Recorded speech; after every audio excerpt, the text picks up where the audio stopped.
Right. Yeah. Yeah. I think we're lucky to get 10 years out of this. Thank you. So the cupola. That might be a pinch for the brick if it does indeed last.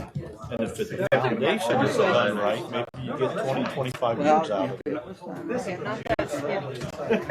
There you go. We're going to do it. And if The city's going to do it. foundation work Probably here in a couple months. is needed, is it going to be more than that? Or does that include? I'll have to find out. I would think it would be. We'll have to Yeah. see what his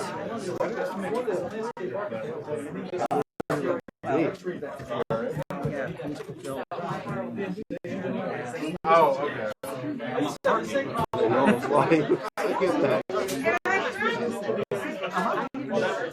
bet you, Bill, and I think with the trees, too, it might be something we want to consult the city's arborist on. Yeah, well, we can do stuff like for certain areas that.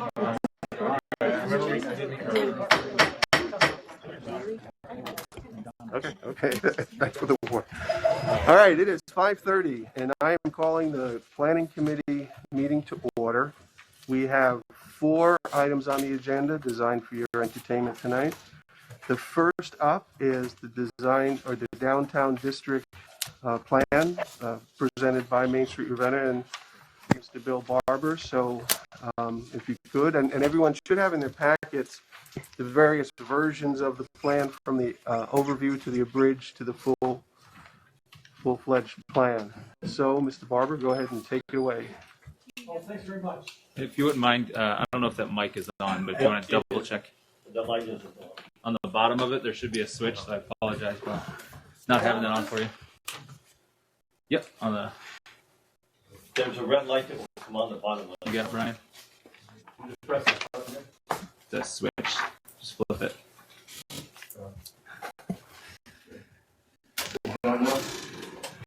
Good to go? Cliff's a pro. Flip it? No. Go the other way then. Okay. That's good. Thanks, Cliff. I was going to touch it, but I don't want You're right. to. None of that. Well, thanks very much. A special thanks to the planning committee for letting me come in and talk about the downtown district plan. And thanks to the city in general for all the feedback we've gotten on it. It's really appreciated. And thanks also for the funding that helped support it. We really appreciate that as well. And I want to thank all those who've come in tonight, in support of the plan also. So at the end of the day, what we like to do is ask for a resolution of approval for the Ravenna Downtown District Plan.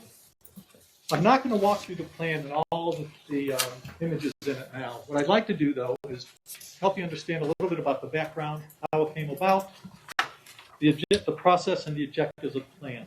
So I think that you'll see why we like to have that done. In terms of the background, it's really easy. We've got a great asset here in town. Some beautiful historic buildings. We've got a historic post office. We have a historic library. We've got a number of historic buildings. And those things are a great asset for us. We also have a great grid to walk on. That Jeffersonian grid, all those right angles, it's easy to get around in that. We also have a couple of anchor points. One of the anchor points is the administration building down at the end of Meridian, south of us. We also have a great anchor point up to the north, UH, and the industrial parks on the other side of that. So we've got a couple of great anchor points. It's how do we help bring people into town? Because the real deal is we have to help our downtown work there. So the way this got started, and I'll mention Mr. Dix over here, David. David had always talked about how can we get people from that administration building coming into the town. When everything was downtown, there were a lot of people here who went out to lunch, supported all of the restaurants, supported the stores and all the rest of that. How can we help bring that back into town? How can we tie that in to the courthouse? How can we tie in the different areas of it? So we started talking a little bit about that. Main Street received funding from 3 major donors. We received funding from the city. The work was performed by Jason Kentner of Implement. Jason is for those who don't know, Jason graduated from Ravenna High School.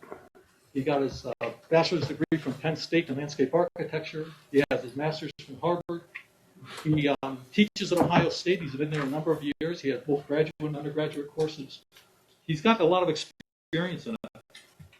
But the plan really is used to help us define some of the areas, whether it's the district area around the courthouse, some ideas of how to put paving in and that type of stuff. It's also used to help get those. Can I have this down a little bit, or do you need some? While you're talking, that's fine. Okay, thanks. Also, how we can tie areas together, the parking areas, for instance, how we can pull those in, bring people from those parking areas down through the alleys, down through those connectors, and get them to downtown. So it helps identify areas, spaces, alleyways, or connector ways, and connect those in. So we talk about all that, but the big overarching item for me is it's really part of the revitalization for downtown and the community. It's about developing a sense of place, a sense of character. So when people come into town, they get that sense of, I'd like to stay here and see what you've got. I don't mind stopping. It also gives us the ability to invite those younger people to come into town. Younger families, younger workforce, and a workforce people who live here would want to stay, and those who come in wouldn't mind moving here. So it can help us revitalize that whole community. It's also a cohesive plan where it lays out a number of different elements. And as I say that, these elements are not final design. They're concepts. They're about what could be. How can we connect those parking lots to Main Street so people will park there and feel comfortable parking there?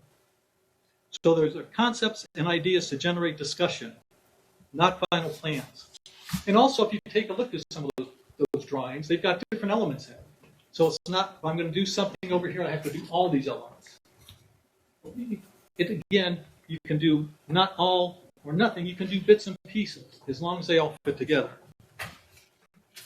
It doesn't negate or take away any approval by any commission or committee.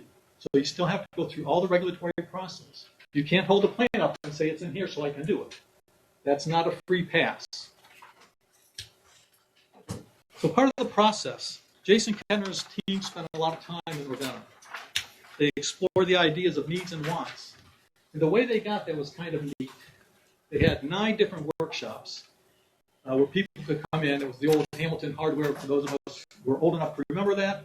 For you younger people, it's the frame shop. So that's the building we used. And it was interesting because some of the times we had sticker notes that people put down what they wanted. I remember one that I smiled at. They wanted to have a music store in Ravenna. Thinking, well, that's an idea, but it doesn't quite fit, what we're looking at. But it's still something they want. But we did learn a lot about. They want to have activities downtown. They want to have a different way to look and walk at things. They like to have some idea of how to park and where to park, some signage. So with those 9 workshops, we gathered a lot of input and ideas from people. We had numerous Zoom meetings. We had Zoom meetings with businesses, the chamber, UH, NDS.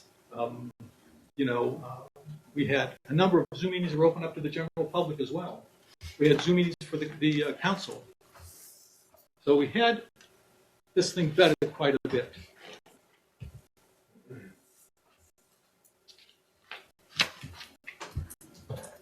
So here's a couple underlying ideas and approach to it that Jason worked through. He said, the idea is people have to work together. It's going to be an ongoing collaborative approach and make sure people spend smart. So as you look around the area, you don't focus on one little spot and say, I'm going to do that here. So the next guy who wants to do something next door, I can't do it like that. It's going to cost me more money because of what this guy did over here. So how can we do that so we can spend smart? What materials are going to be taken down from this demolition that we want to use somewhere else? Do we want to save those materials? Maybe it's bricks, we want to use in the alleyway, or those types of things. So we want to make sure we spend smart. We want to be flexible. We want to look ahead. It ties together landscaping. That's the urban trees, the open and green spaces, pocket parks, and all of that. We want to have a placemaking. That's a sense of place where people want to go and hang out. I remember hanging out at the steps on the Army Navy store at times, on Friday night before football games, after football games, and all of that. Those steps are gone, so people can't hang out there anymore. Well, where do they want to go now? Something a little nicer, perhaps. We get a lot of people got excited when we saw the idea for down on Hickory and the Locust, turning that into something that more people can hang out. We've got the civic spaces I already spoke about. We also have the bike routes and the trails. So the idea, how can we use those? We're missing a big opportunity downtown. I didn't realize the bike traffic that goes across those areas. And right now they zip north of us and they continue on out. But it's nice to have them say, come down to Ravenna, get an ice cream, get lunch, get some water, walk around. So that all falls into some of these basic ideas. We want to have an active downtown during and beyond the workday. We don't want people to slip out at 4 o'clock or 5 o'clock whenever they're done. We want them to stay down, eat at the restaurants, enjoy the movie, and stop some other places. We also look at multiple uses and shared uses. I know we talked about shared parking lots. And we talked to that a lot with the county. And they said, well, we're happy to have people park here after hours. So the idea is that we can use those parking spots, and it says park here after hours, people will be happy to do that. From the Main Street Ravenna standpoint, our goal a lot of times is simply to increase the foot traffic in town. So as I take a look at something like this plan, what I see is the ability to bring people into town, increase that foot traffic.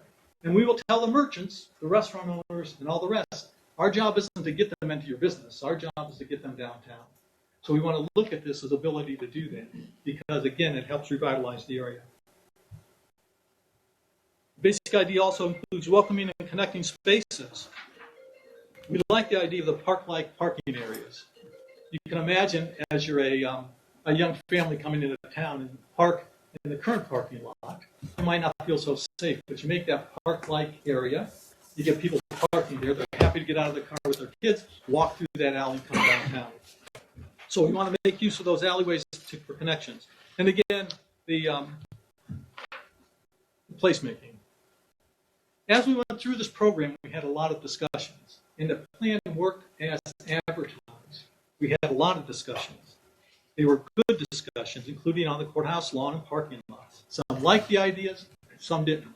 And you'll notice the drawings are all the same in there. We've not changed the drawings. And we didn't do that for a reason. We're not doing a final design. These are concepts. And again, we're not negating any regulatory requirement or anything that has to do with getting a permit.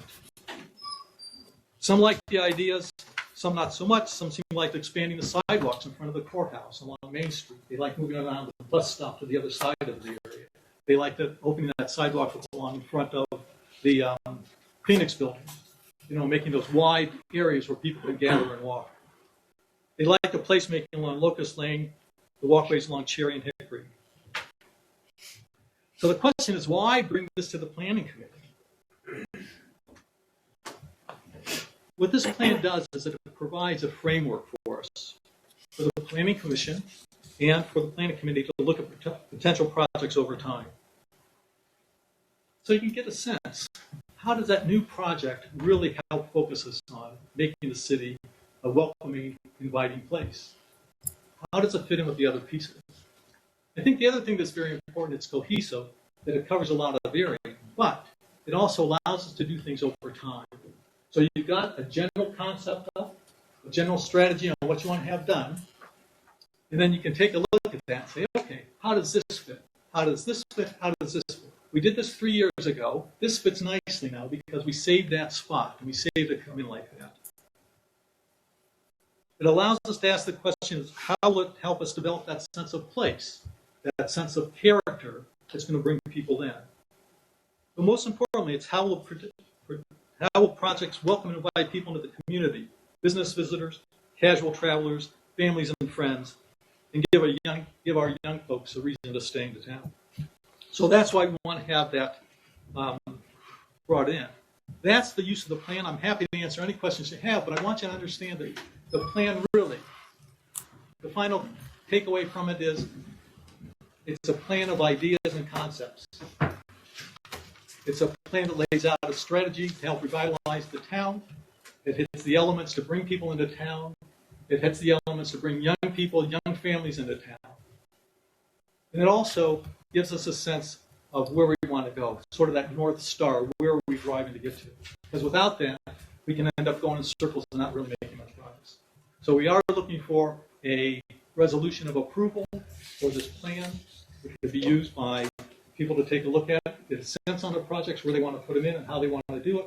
It also allows the planning commission, the planning committee, and others to say, how does it fit with what we're trying to do?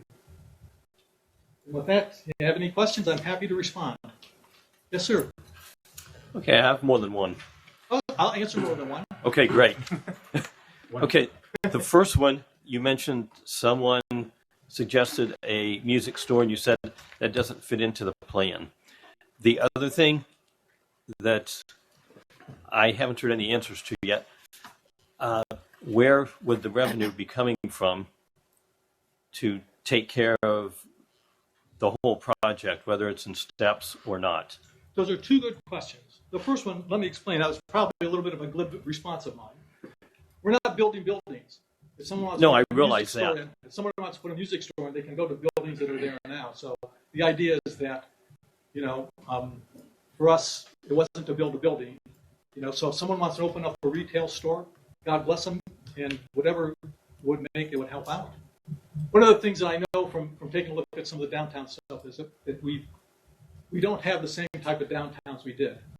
When I worked downtown at Morey's, there were 3 other clothing stores in town. We had 3 or 4 shoe stores, and we had a number of other locations. Those things are gone. So we're looking for those unique stores. And if that music store can be a unique store that brings people in, then it's a good idea.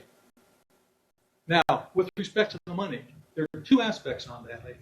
One is that, it gives you a sense of a planning document. If I want to do something with the parking lots, I want to do something with those alleyways to connect them, I have to start planning that, where I want to put that in my budget. The next thing you can do, you can take a look at that and you can say, okay, grant writers, grant finders, what type of money is out there in grants that we can go after that to do that and get that done? So we want to be able to look at that. But once you have a plan in place and some ideas, then you can start going after that. You're not just waving your arms and saying, please give us some money. I think I'll take another whack at the ball on that one. If the infrastructure money comes through, then we have some options to say, these are some of the things we're looking to do. And I'll give you a 4th swing at the ball. You also have people who are individuals who might say, you know what? We've got some money in our treasury, in our group. We'd like to do something. We're thinking of Opaka Park. We're thinking of maybe putting some benches up along this area. So that it gives people who have money, individuals, and community members, and organizations in the community, the ability to say, I'd like to do something like that. We like that idea of the gazebo. We could raise money for that, and we will call it the, Rob Karras gazebo. I saw him shaking his head yes. That's why I picked him. So it gives us the ability to have people pull money in. So I hope that answers your question. I don't have money in my pocket to pay for this, but it gives us the ability to start figuring out how much we need, where we want it, how we want to spend it, when we want to spend it, and then start looking for different sources. Do you have a time span, so many years, for the project? Oh, gosh, I hope before I die. But I don't have a time span. I think the thing that's nice about it is you can pick off pieces and do those in a relatively short time. Because you've got it laid out. This I want to do for step 1. People talk about low-hanging fruit. We were just talking about the parking lot earlier. Do that parking lot. Do those connectors. And by golly, you're going to have people start saying, you know what, this town is really starting to move ahead, and we want to come and enjoy it. So you can take a look at some of those low-hanging fruit items and try to do it like that. The other things is now with the courthouse moving and building on the back end of that, maybe what you do at this point is you say, okay, let's move that bus stop to the back. Open up Main Street so we don't have the bus moving it across 2 lanes to turn left, but let's loop it around the back, and you can drop people in the back of the courthouse so they can go into the courthouse from the back side because it's going to be part of the business entrance. Any more questions, Paul? Not at this time. Thank you. We do have some residents who have questions. I did want to give you the chance to give some of the other supporters here, because I know it's not just Main Street that is, I don't know if the right word is endorsing, but supporting this. You might want to point out some of the other organizations that have kind of put their stamp of approval on this plan. And we'll get to your question. I'm sorry, I didn't mean to put you off. Yeah, please. Okay, take this mask down. Yeah, go ahead. My name is Dominic Polino. Some of you know me, some of you don't. But I've been a lifelong resident of Ravenna. Worked here. Went to college at Kent State University. Grew up on Clinton Street. Moved out to Brady Lake Road, and now I'm on Peck Road. And I represent the Board of Trustees for CIC. I'm the president. And we've got several other trustees that have joined me here. So several months ago, we sent a letter to council and the commissioners and several others, basically supporting the downtown district plan that Bill talked about. And so I'm here again representing CIC and reinforcing that support. Because this plan is really, and Bill made a good point, several good points about it, that this is a conceptual plan with conceptual drawings. It's not something that is etched in concrete. It can be changed. It's not really something that you approve today and you have to live by that plan. It's a flexible plan. It is a plan that basically has been born by passionate, interested citizens of the community. It didn't come from the government down. It came from your citizens. And believe me, I've been here before when it came from the government down, and that didn't work too well. In fact, what happened, it made citizens pretty disinterested and apathetic because they didn't get involved and weren't listened to. This plan came straight from leadership in this community and the citizens that live here, work here, play here, go to school here. So I look at this plan as developing Ravenna's curb appeal. We've got a few realtors in the audience here and at the table, the bench up here. But if you think about curb appeal, when you're looking for a new home in town, you're basically going to drive around the neighborhoods. And those houses that pique your interest are the ones that have curb appeal. They look nice, they're structured well, they have great landscaping. And it's the same for cities, towns, and villages. When a company or persons that are looking to be employed by that company come into town, they want to drive through the central business district and see what it looks like. And if it's of interest, it'll pique their interest. They'll dig into it more and research the city and village or township even more. We definitely have the bones, and Bill has alluded to that, and we know that. The city has been put on a pedestal in many other communities because of the buildings and the architecture that we have. So we have the bones, but I think we lack the curb appeal still. And we've been trying to do that since Streetscape many years ago. And we made good progress there. And thanks to the excellent work of our new economic development director, we could be on the cusp of some population growth, hopefully with hundreds of new job opportunities opening up in the next several years. We want those employees not only to work here, but we want them to live here, we want them to shop here, we want them to be active citizens. If there's an expansion at the hospital, we don't want these doctors to look elsewhere because their communities are dressed up and beautiful and have curb appeal. We want them to live in Ravenna or Ravenna Township. We want to have them live in our community and shop here. But most importantly, how we address this plan tells everyone about our community's ability to come together to solve a problem or move ahead. We can choose either to stand firm in our individual beliefs and refuse to give and take, or we can compromise, work together to improve our community as our comprehensive community plan suggested several years ago. I recall the comments and reading the plan from 2015, the one that our consultants put together. And I quote, "A significant component to residents' lack of confidence in Ravenna's future is a widespread frustration with local government. Much feedback at that time from Ravenna citizens reflected a feeling that there was no confidence in city leadership's ability to move Ravenna forward productively." And I can see that because of the history that we've had here. People felt, and again I quote, "Leadership needs to put the good of the community over their own personal gains." Luckily, since then, with a lot of involvement from Ravenna citizens and through your leadership, we've made tremendous improvements to overcome that lack of confidence, but it still exists.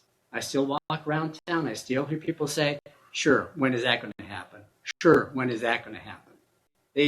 And unless they're in organizations like CIC and some other involved organizations in this community, they don't realize the strides we've made. They're on the outside, and they don't see that much happening. But there's a heck of a lot happening, heck of a lot that has happened. So we want to keep that going. We want to keep the momentum going. We don't want to go back to 2015 when those consultants made those comments. Let's adopt the conceptual plan. Again, conceptual plan that is flexible and keep the Ravenna community moving forward. Thank you. Thank you for those remarks. Are there others that will coming here to speak? Oh, okay. David's going to come up and speak for just a minute. That's fine.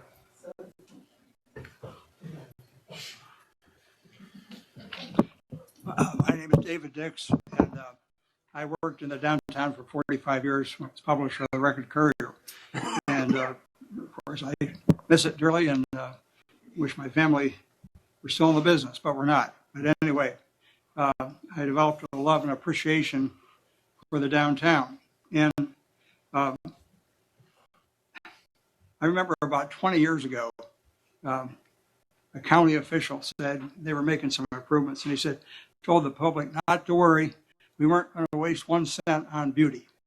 And I remember just shaking my head thinking, what in the world is he thinking about? Because as anybody can tell you, looks count. And I think this plan really it's a conceptual plan.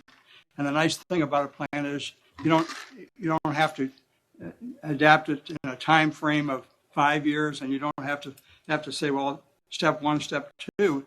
You take it piece by piece, and you only pay for what you can do at the time. And so this plan was really put together by an extremely intelligent graduate of Ravenna High School who ended up getting his master's degree at Harvard in planning, and he works at Ohio State now, Jason Kentner. And he really understands the possibilities of this community. And I think he's done a wonderful job.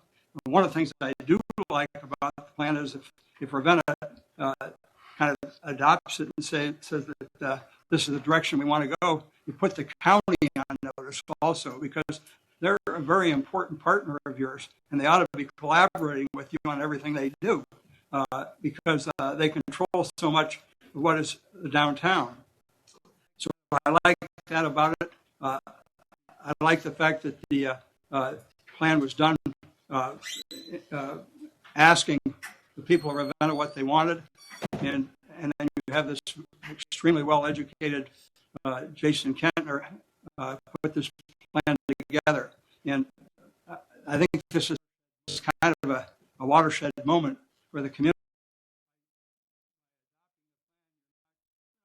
Man, you're always going to have some property owner who's going to defy you and say, I'm not going to do it. You can't do much about that, but you can work around that person, and you can make the rest of the community look nice.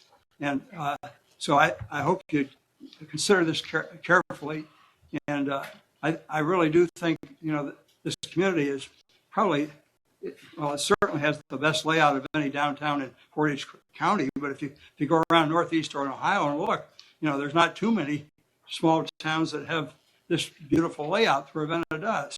So why don't we take advantage of it and make it realize its full potential? So I hope you consider it, and I hope you develop some enthusiasm for it, because Jason has really pointed the direction we ought to be going, I think. So Rick Coe would have said it better, but I think I got what he would want to say, and he's the chairman of the core group, and I'm still on the core group, and it's a privilege and honor to be on it. And the core group is not some hidden little group or anything. It's just people who want the best for the community, and they're trying to be kind of a catalyst for good things in the community. So I hope you take a look at this, and now's the time to go forward. And also, I probably shouldn't say it like this, but but you've got to grab that county government and say, hey, look, you're part of this town too. Let's work together and make this into something. And letting them just sort of do what they want to do without considering your wishes is sort of like letting a bully run the show. So let's get this plan adopted. Let's talk to them and say, hey, look, this is what we want. And I think we can really make some positive things happen if you do this. So I hope you consider it carefully, and I hope you support it. Thank you. Thank you, Mr. Dix. I think Diana Kane is going to say a few words, and then we'll open it up for some questions. I'm Diana Kane, and I'm here to represent Ravenna United Fund. And I have two members of the board, actually, that are here tonight, Peggy DiPaolo and Dominic. And I have been president for many years on the Ravenna United Fund, and I'm still a member on the board. I am a huge proponent of this myself. I know our board is in favor of it, and I will definitely support you. I also would like to mention that since this is the 50th year that Loomis ended the trust agreement for Ravenna United Fund, and the mayor dedicated a day in his honor, I can't think of anything better than have him look down on this as something we need. Mm-hmm. And I support it. I hope you support it. I've listened to David Dix and read his articles, and I know it's a dream of you, right? So I hope you support it. Thank you. Thank you very much. Okay, so we have a question in the back. If you could come up and give your name and ask your question, that would be great. I had one question or comment regarding. You guys say your my name. name's Nick. I know all of you, former boss and coworkers. Good to see you all. For the committee, I'm impressed with your presentation and how you have gone about putting it together.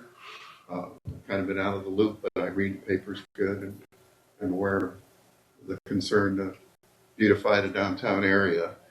A few questions. You're talking about the gazebo.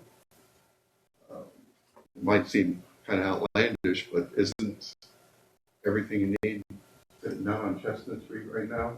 Could any of that wood and brick be donated for a public project in that respect? I mean, that is beautiful lumber and brick. It's all skidded up down there with shrink wrapped. Why couldn't that person running that project donate it to your nonprofit? It doesn't need to be anything done with it right away. It might take a few years, but it would be there. So yeah, well, I think that's the beauty of the nature of the plan and how it's presented. Opportunities like you just expressed could happen. Individuals who have the capacity to do what you just said, or the materials or whatever, could donate their time and effort or money to make those things happen. So this is considered as a vehicle for all those great ideas that can be plugged into this plan. yeah, Ravenna is not short on creativity. It's just a matter of putting it out there. Right. You can always fail, but at least you know how to lift into it. Maybe the guy will say, sure, that's a great idea. You could have something that could be a beautiful structure in town. So, and one other thing, does anybody know where the old street markers ended up? In a dump, or were they destroyed? Concrete street markers? What, do you remember where they put in the dump? Or? Yeah, they were in the city dump last I heard. There's two or three left in the city. Most of them are on Clinton Street, across from Blue High School. Those two alleys, they're still in place, so if you want to look to see what they used to be. But I heard that they ended up down behind Cotton School in the city dump. Sorry to hear that.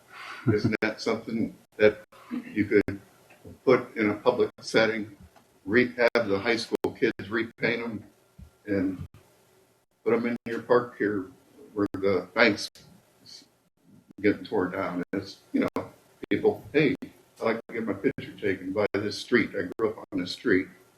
Just things like that. So that's what I had to say. Thank you. Thank you. Thank you for your comments and questions.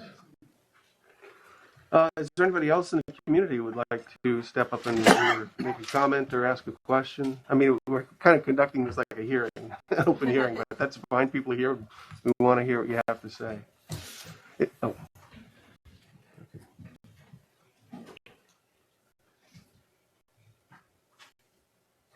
Peggy DePaula.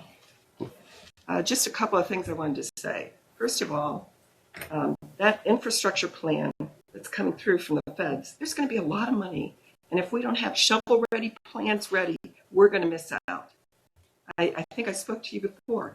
Kent's got stuff ready. Streetsboro's getting ready. We're going to miss our chance if we don't have infrastructure plans ready to go. And this is an opportunity to get parking lots done, to get streets done. So if we're not ready, and that thing should come through in the next couple of months, we're going to miss out on a big chunk of money. The second thing is the private sector. There's many people in the private sector that are ready to step up, not only support you with this, but financially support you. And I told the county commissioner, Vicky, that there were people that were willing to buy them their trees for their parking lot. All we need to know is that you're ready. So the private sector is ready to work with you. Come and tell us what public, project you're going to do, where you might need extra money. We will try and work with you and get that money. So don't pass up this opportunity. Let's get going on this. Thanks. Thank you. Members of council, any questions? Yeah, that's the first time I heard any comments of private sector is willing to donate money for certain things of this project. Private sector funded this project. Right. What we put in and this county put in was minuscule, right, compared to what the total cost. Sector, 85% of this project was funded by the private sector. Right. 15% by government. So my only comments, unless others have anything to say, is first of all, the plan itself, I'd like to say that I like the nature of the plan because it's not dense. So many plans I've read are just, paragraph after paragraph, and this is chock full of images that are really well done, bullet pointed kind of approach, and I find it easy to read, easy to understand. And not so much a blueprint in the sense that a blueprint is a set of specifications for building, but more of an overview. And so I appreciate that approach. I think that what we need to do to make something happen in terms of action by the council is to develop the actual wording for the resolution. And if possible, we can work hopefully to do that by Monday at the committee of the whole if you want this to be on the agenda for the November meeting. If that's the plan, then that's what we probably need to have that wording with the council well in advance of the meeting. We'll be happy to work with you to put that wording together. And the last comment I'll make is I consider this a gift to the city in the sense that, I think a lot of the things that we should be doing, and we do, there's some ideas in place and potential plans for relocating the fire department. And these are long-term plans. We sometimes, at least in my experience being on this council, are too reactionary and too short-sighted. Now, I'm not trying to be critical. I'm just saying that we don't always take the time to make these types of plans, which have long-term improvements for the city. The fact that a private or an entity like Main Street Amendment, with the coordination with all these other groups, took the initiative to do this and is now presenting to the city, I consider that a gift. Like, you've done the hard part, and now it's up to council to kind of like tie the knot and make this thing, come to reality. So I hope the rest of the council will seriously consider this as a positive thing, and I hope we can get this approved in short fashion. Well, we're ready to help with that wording. Okay. Let me know. We'll work with you on that as quick as you need. Bill, the sequence of events, there's another meeting next Monday which is the committee of the whole, and they decide what to move on. So we need to try and get something. The final, you don't need the final one until there, but we need to get this in pretty good shape and close to being there, and then only have to tweak it because the time goes by quickly. This is a short week too. I just wanted to say I can definitely appreciate all the hard work that you guys have done trying to make Ravenna beautiful. I kind of went through the same scenario when our group did with the playground. It's a lot of hard work. It took a lot of time for anyone to take us seriously, and it really wasn't until Julie Pachoni Beach came aboard and we met with Mr. Dix before people really took our passion and what we wanted to do seriously. And by working with the city and community and private donors, as you see, we have a success on Chestnut Hills. And I really just want to say thank you for all of your hard work and time and volunteers that you've put into this. And thank you for going to talk to the Legion and listening to their concerns, because the veterans, nothing good comes easy, but when it comes to our veterans, it was important that their voice be heard, and all of their hard work that they did, that you guys did take that time and listen and took that seriously. So I do appreciate that. Thank you. So thank you. I'll pass your comments on to the rest of the team and to Jason in particular. I know he was excited and happy to come back as a former Ravenna guy to come back into town and walk around where he's been and sort of help with things. So.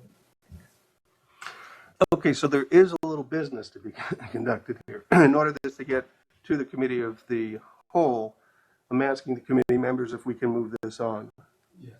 Yes. Okay, so what we have to do now is come up with the resolution, at least the draft version of it. Cheers, thank you. We will help you with that. Thank you, Mr. Barber.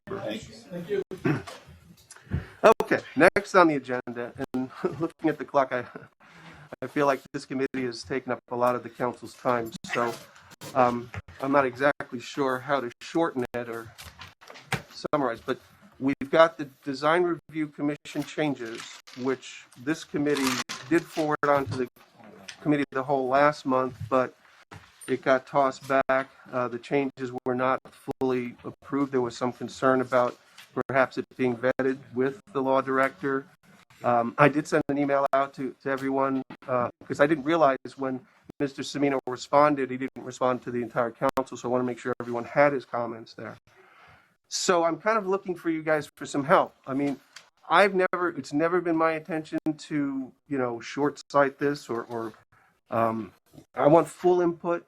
If there are concerns and it has to go back to the committee, that's fine with me. If we take another 3 months, I'm not rushing through this. People have concerns and I think we need to flesh them out. So what I did provide for this committee meeting today is the same thing we had on the table at the committee of the whole. They were the full chapter changes from the beginning, from everybody who participated. The Design Review Commission itself, our resident, Mr. Larry Salinius. And then the second set, which were the recommendations by this committee to the committee of the whole.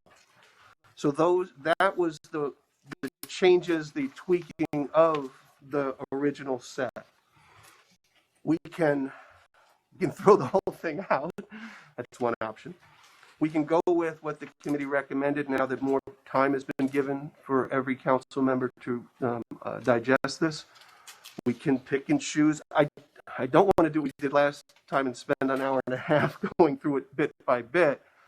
Maybe there's another opportunity in the future for a work session if that's what council needs.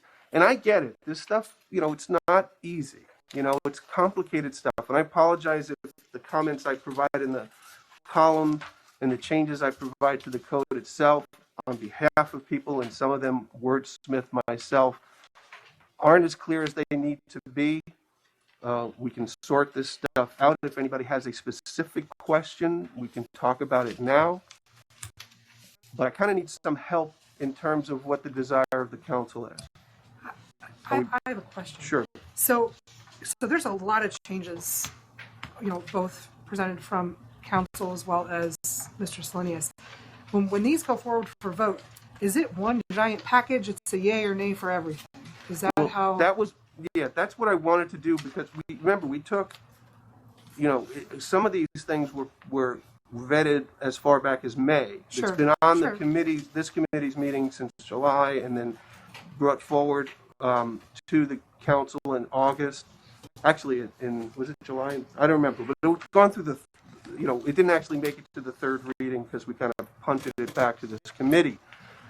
My plan, and again, it doesn't have to be this way, was to vet it as fully as possible, so when it came to council, it would be a single package. So you're presenting as one package, right, saying this is it. Okay. But just like we have with other ordinances, there is the potential for at the last minute an amendment if the council approves it. So that's always an option. But I think it's easier and cleaner if we have one thing that we'll all attend these committee meetings. It's not like you're being thrown something outside, what you didn't, you missed a meeting or something. But I don't know what else to do. Are there other alternatives you would like to consider? No, I just thought that, for me personally, when I was going through, there was some that I totally agreed with and was on board with right from the very beginning. And then there were some that I questioned and didn't fully understand. Obviously was waiting for feedback from the law director, or maybe didn't agree with. So, for me to be able to vote yes on a couple and then no, I can't do that. So it's either yes or no for everything. So that's why I was just trying to understand. But again, look, we're back to square one. It's not yes or no on anything right now. Yeah. I'm just presenting what we have. I don't know what else to do. I don't want to parse it out and give you my preference or anybody else's. So if there are things in there tonight that you would like to talk about, you said there's things you don't agree with. Well, that's what we want to do. Yeah. We want to talk about those things. All right, let me look and get some other feedback, and then I'll come back to it. Yes. Okay. Well, it's a lot, so I want to go through and. Okay, that's fine. And again, we don't have to push this forward. It doesn't have to go on. We can put it on the committee for next month. I think it should be something that everybody, not just this committee, talks about as well, because there was questions from other members on council. So to just, keep it in this committee as like a work session type. Well, that's why we're here. Now, again, I want to be respectful for everyone's time and not having to pressure people to think that this is an impending need to change this stuff. We don't have to do it tonight. We can, but I'm here. I'm open for any kind of comments and questions people have tonight. I think I might. Go ahead. Here you go. I didn't want to interrupt you. Well, the two issues I had, that it hasn't changed. It's just I understand in one of the instances was just clarifying that in a case of emergency, Bob can issue, or our engineer can issue the permit. I understand he might do that, but just getting that in black and white, I think most of us said just having that would make us feel better. And then the other thing is just removing counsel from the appeal process. That's something I'm not in favor of. Well, to be clear, it was never proposed that counsel be removed from the appeal process. Right now, the way it works is somebody goes to the Design Review Commission with an application, and once they've been denied 3 times, then they can appeal to council.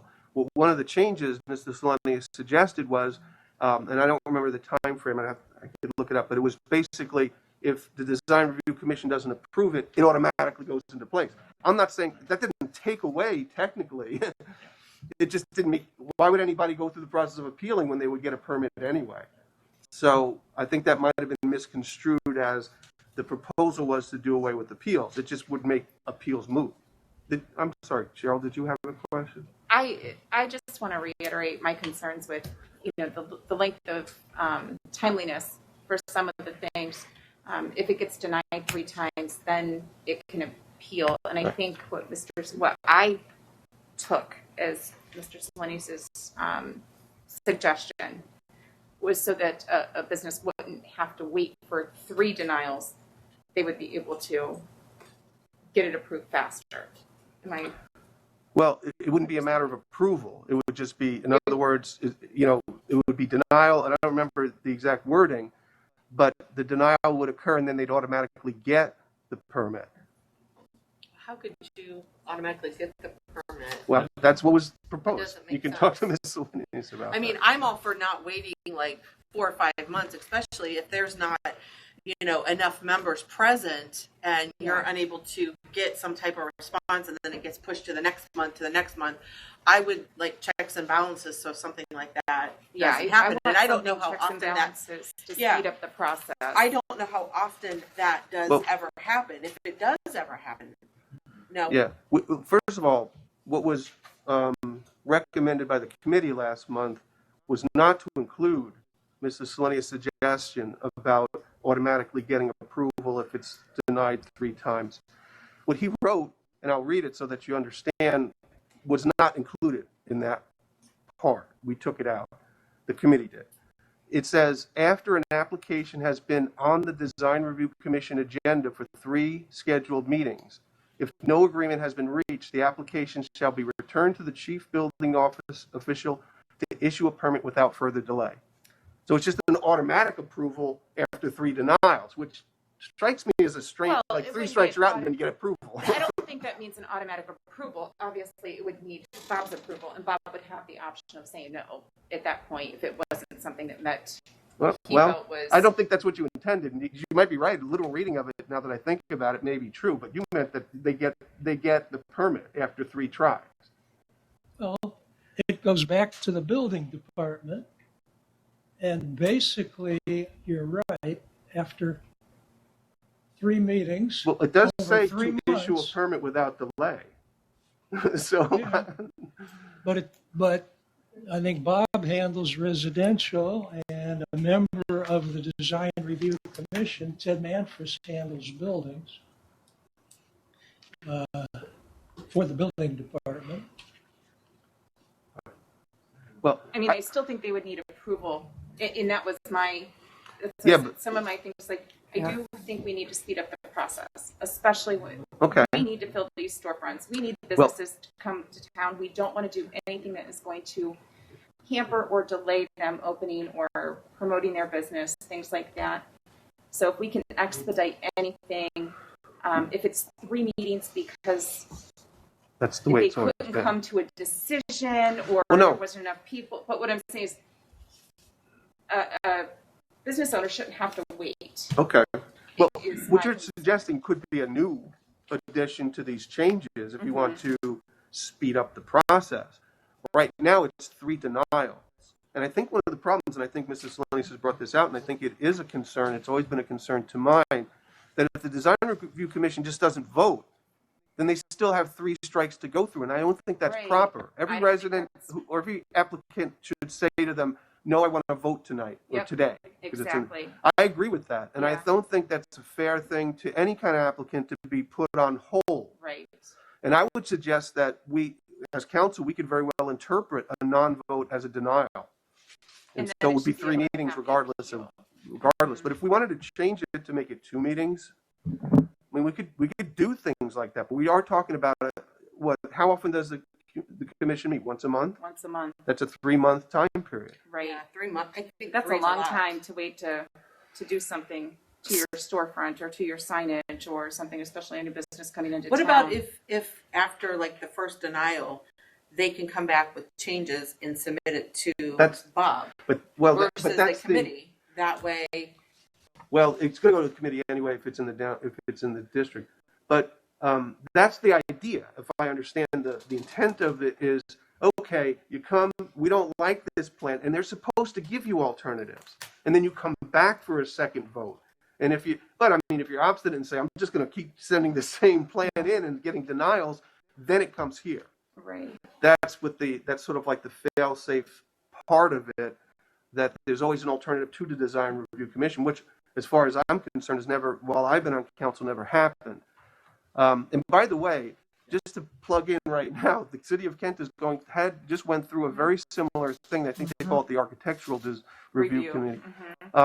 And they went to council, and according to the report, it was the first time that it ever happened, and it was overturned. But there were still some on council who suggested we shouldn't do this because when we get involved, it becomes political. And I think that is a concern we have to be careful about. But I will say this, and I'm just throwing it out there because I think everything is on the table at this point. What Kent decided to do, if I understand the reporting, is hire a consultant. Mm-hmm. Now, if we want to, we could put this whole thing on hold, and if we want to find out their consultant and ask them if they're willing to review, Chapter 1434 of our code, that would be fine with me. I'm all for an objective observer coming in and saying, this is what we think you should do. I don't know how other people feel about it. I think it's a good idea. At least exploring it. Maybe in a work session, you can explore what Kent is doing and compare it and see if it would be apples to apples with City of Ravenna, and if we could, what the consultant would cost or what that process might look like. At least explore it. I don't think it hurts.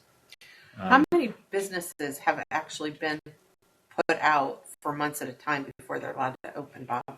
Has there been none? Okay. No businesses have. Okay, well, that's been allowed to it's been open. reported, whether or not it's true or not. Signage may not be approved in the month that they want signage, but the reality is manufacturing of that sign takes time also. Sure. But I think maybe I shouldn't do this, but I think what Amy's asking is how many applicants have had to go through Delayed. an extended period of time before either getting approved or just walking away dissatisfied and not doing anything. Well, because there was the Andres windows that was a delay But because of not being able to come to an agreement. But he had put windows in his building as an emergency. We did not stop that. Okay. No, that was not Andrew. That was the guy next door, the winery, that put the windows in an emergency. Well, the point is, it doesn't happen very often. It may have happened, but it doesn't happen very often. That's Is what the you're saying. only one that these two guys can come up with is the Andre one. Well, I don't want to look backwards. I want to look forward, and so we can cut this discussion short and I guess we could do this by committee, and then I don't know where it goes from there. Do we want to, entertain the idea of having a consultant? Maybe just put this on hold because we can't do both at the same time. I guess I would want to just say that I believe that the changes that were recommended from the committee and from Larry were reviewed by the planning committee and resulted in the document that we have that recommends the approval of those from the design review committee and a modification of the couple others and the elimination of a couple other suggestions. I believe the document that we have with those changes is acceptable and is something we could move forward with at this time. And so it's more or less of last time. Yeah, it's more or less a resubmission of what we did last time. And if you look at the items, I think,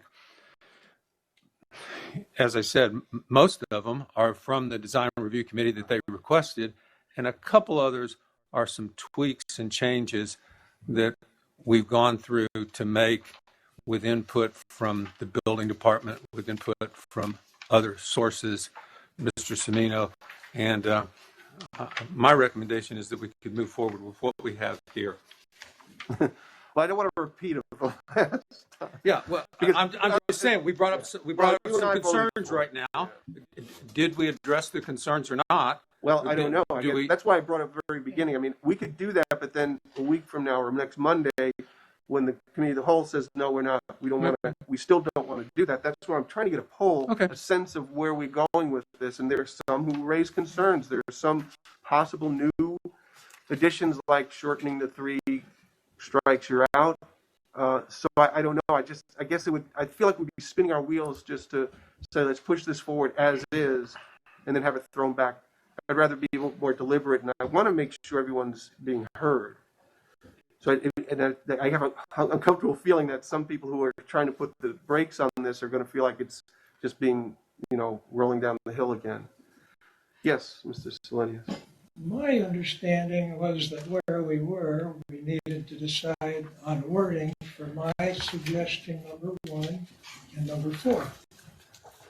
I did make some changes. The 2 changes that persisted beyond this committee that Mr. Calfee has mentioned that we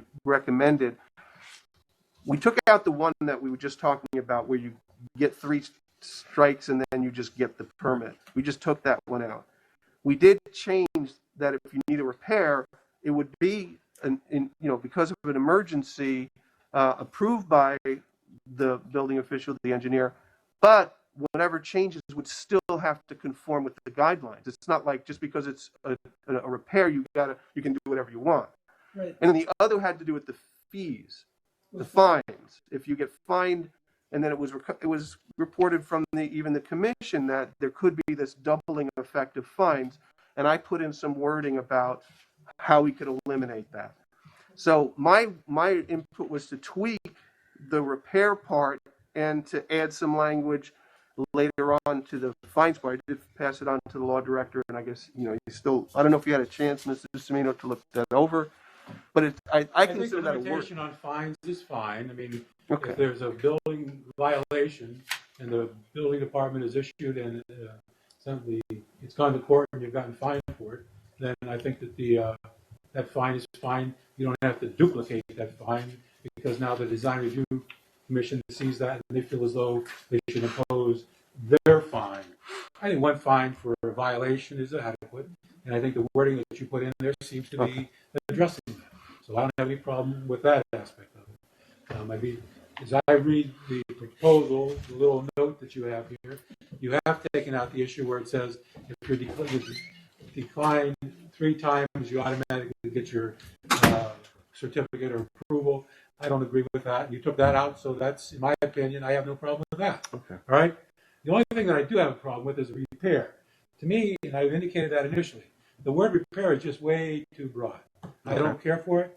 Not to say that repair may not be an adequate statement in certain situations, but in my opinion, I think it has to refer back to the architectural features of the property. So repair is not something that includes modifying the architectural features of the property. I appreciate the idea of somebody busts your window out, you've got to do something. But, unfortunately, if plywood has to be there until you get the appropriate type of architectural feature to replace the window, then that may be the way you have to go. But in my opinion, I would like to add to what you said. If a repair is needed to maintain the integrity of the building, as long as the repair does not change the architectural features of any property, and then go on with the chief building official may issue a permit immediately to prevent further damage to the property. But So to the extent that the architectural features of the property are not, because it is the historic district. I mean, you're trying to maintain a certain type of appearance. And if you're going to say a repair is going to allow you to do something outside of the architectural integrity of the structure, then I think you're defeating the design review. All right? Yeah, no, I appreciate that. I mean, that's why I sent that forward to you, because I was just plugging in wording that I sort of addressed the sentiment, but I think your wording is much more appropriate.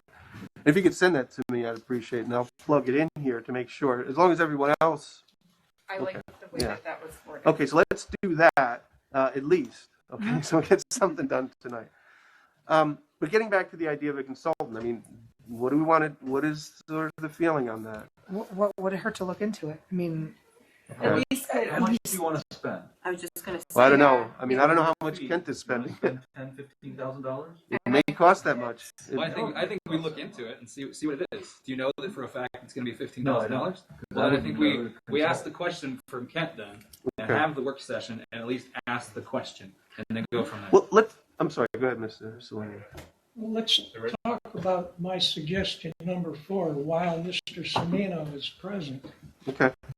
Which one is that? I've lost track of numbers. You wanted to add a statement to The fines? no. Number where it talks about creating the guidelines. Oh, we haven't talked about that. Yes.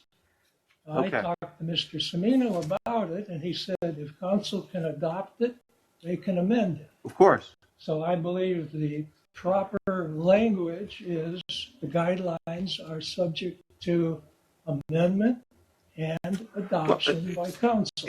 It could be. There's certainly no reason it couldn't be, but it doesn't have to be. You agree?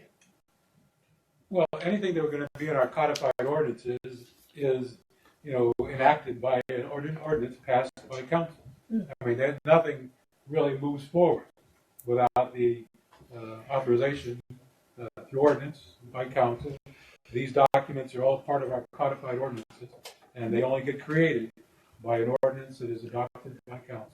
But you said that if council can adopt it, it can amend it. Well, there's no question about that. So I think we know what that statement should say. Well, again, should is just, it'll say whatever this council agrees it will say. You can't tell us what it has to say. I mean, but I don't agree that, I think right now, council can't change the guidelines. It says only that the commission can.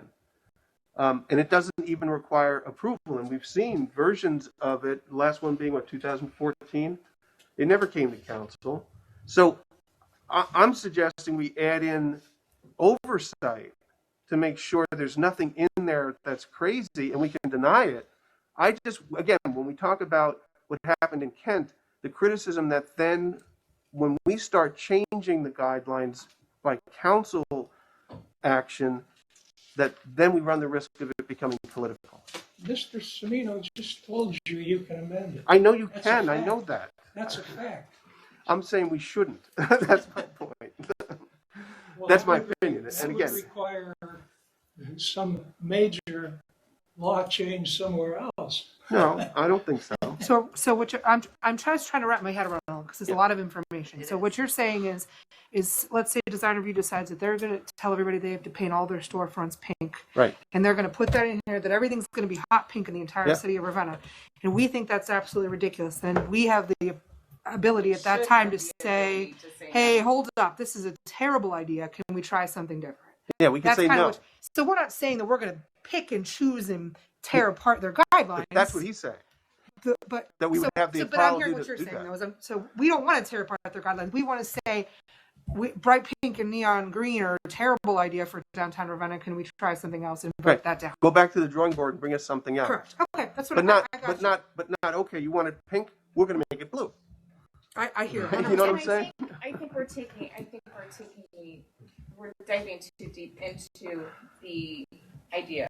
Right. I think what Mr. Selenius was suggesting, and tell me if I'm wrong, I think he's suggesting that we need to review and approve or amend, adopt, not initiate that change, but if Design Review Commission wants to make changes to their guidelines, they present those to us and we would review them and approve or disapprove or make suggestions. And I don't think that that's a bad idea because it prevents hot pink from being all down Main Street. Right. Well, that was what we did. That's what we Right. proposed. Our And suggestion that's what we're was saying is for us to any changes have to the oversight. guidelines are subject to review and approval by City Council. It didn't say amend. It didn't say modify.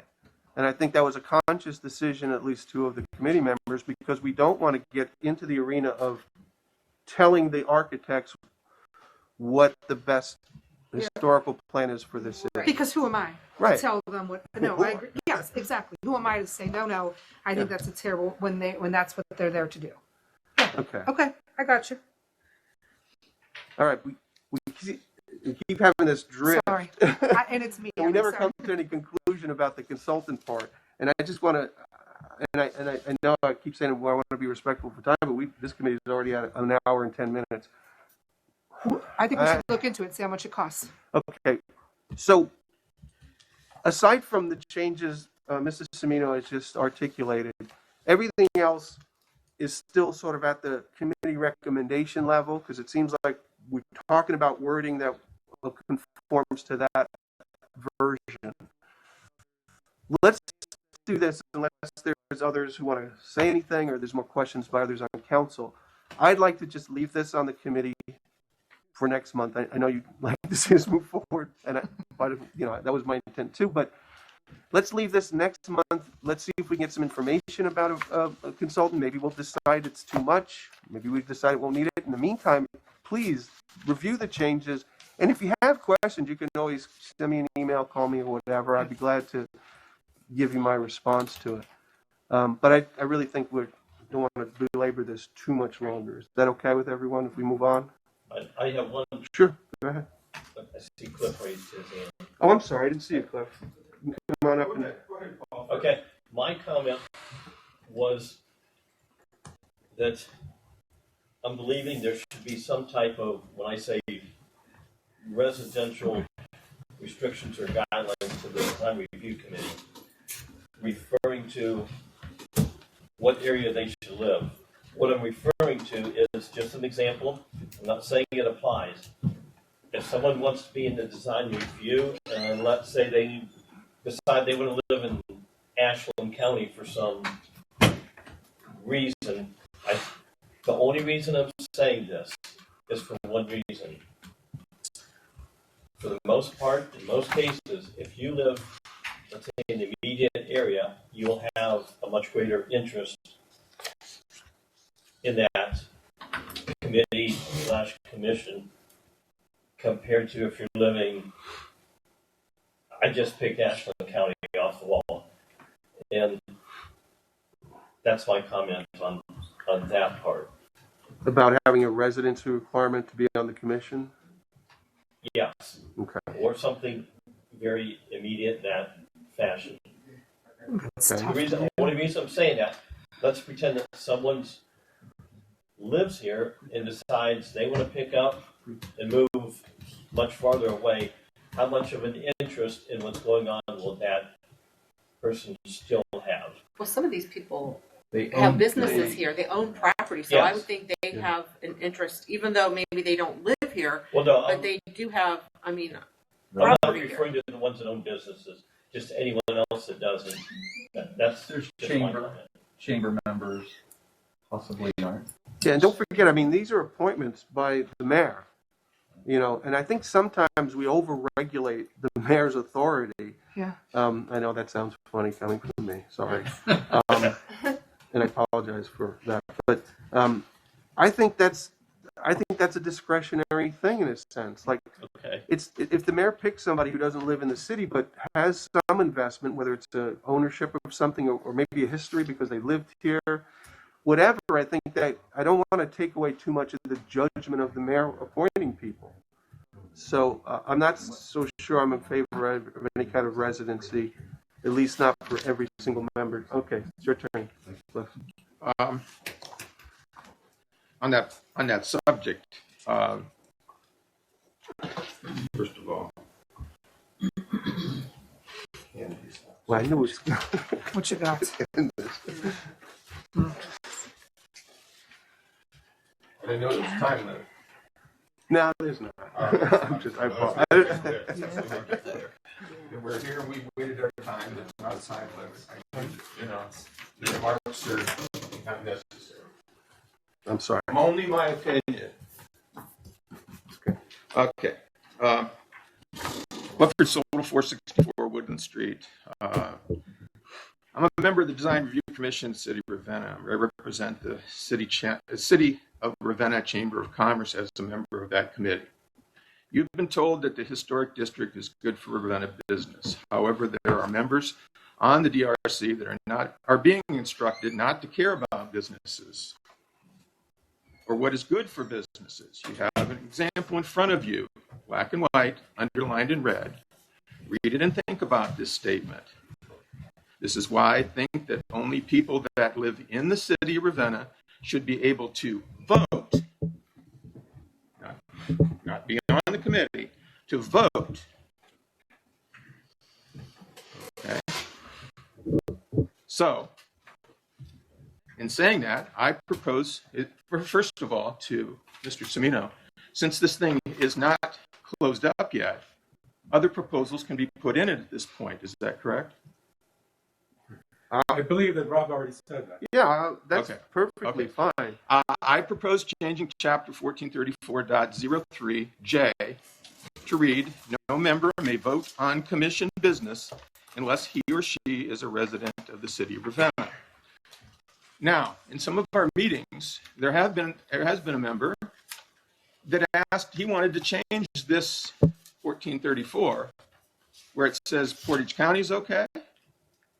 He wanted to change it to outside the county actually outside of the state. Okay, so Amy, I agree with what you say. People that have a piece of property here have sometimes a great interest in it. It's still not the same as living here. That is a business proposition when they own property here. A lot of them that are on this group that own property are not in the historic district. One of them is.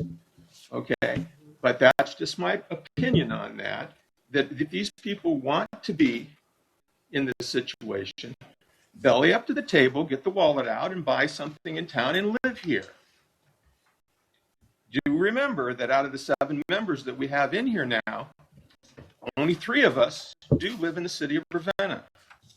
And with the changeover that's coming, possibly, at the end of the year, that could even dwindle to be less. Okay. So that's just my opinion on this, and that's why I'd like to ask to put that in there. Can you send me that? I mean, because if you're relying upon me writing down your changes, probably. Sure. Well, yeah. Or give it to me. That's the wording you want, right? The wording right there. How are, I do have a question. How are other communities set up as far, like with Kent, with their design review or like design review? How is their membership set up? Is it like the same where you have business owners and residents? Is this the common? Well, looking at Kent, what I've been looking at lately, we are nowhere near the same. Completely different way it's all set up and everything. Also, if you've been reading correctly there, that even though they overturned it, not only were the people that were involved that got their stuff overturned, but other people that are right in a situation now with colors, paint, and so forth, are talking about legal action here, okay? Right. So I think we'd like to stay away from that, okay, completely. So what you guys do here is pretty important to stay away from that I would say. Well, yeah, I agree. I mean, we don't want to create a scenario where people go to the Design Review Commission, get denied, and then maybe go to council, get denied, and take us to court. I mean, I agree. We want to figure out an avenue that doesn't happen. Nobody wants that to happen. Back to this sheet here that I handed you. Several times in some of our meetings here, some of these members that don't really live in the city have made statements like, we're not the Economic Development Board. We are the Design Review Board. Right. Some of them have said, we're not here to worry about business if they're successful. We just want it to look good. Okay, there's a good possibility to have a lot of good things look good with empty buildings in there where you're not have people in their work and paying taxes here. As a member that is with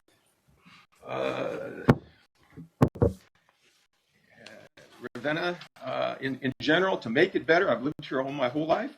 I don't want empty storefronts. The mayor doesn't want empty storefronts. No, nobody here really does. So what you do is pretty important here, not, whether, how you handle it. Okay. That's all right. This just shows what there. If more, and I know we've had some council people come to the meetings, but if you saw this or read these minutes more often, it might put some real questions into your mind on how people vote or what they're really looking for here. Lately, they went right into the same thing, even though it's been months.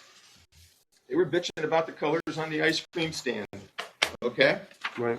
Which is not too much different than what happened worrying about what the colors of the Kent State store that Mr. Beater has. By the way, Mr. Beater will not let that die over there. That's going to be a mess over there.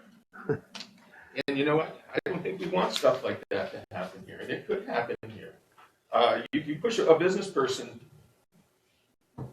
there's a possibility that they'll take you to the next step. So, you have that as out. I will add it to the table, include it as for consideration as we go forward. And I do apologize if I felt like I was leaving you out. I really. I didn't take it as that. Okay. Only anything I can say lately, if you've been a little bit short with people.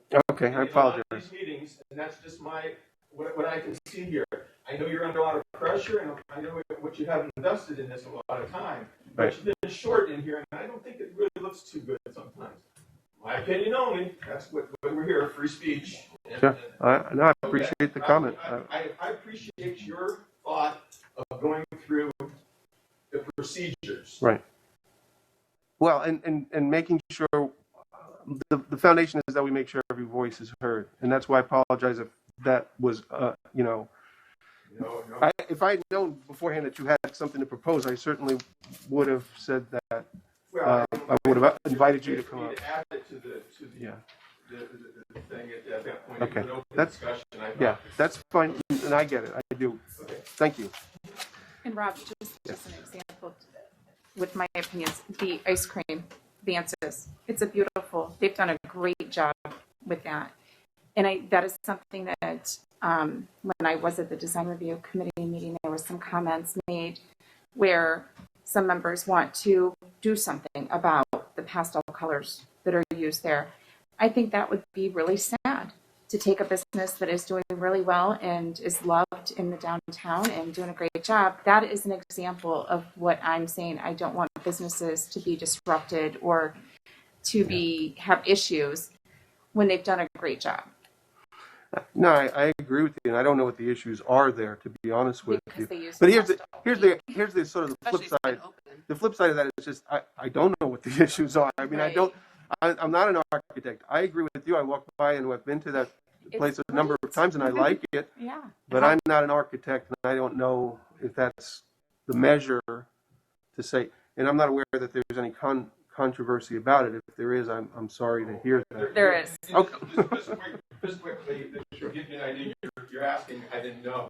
The Yeah, I situation didn't was is we okayed them to paint a sign and put colors on it.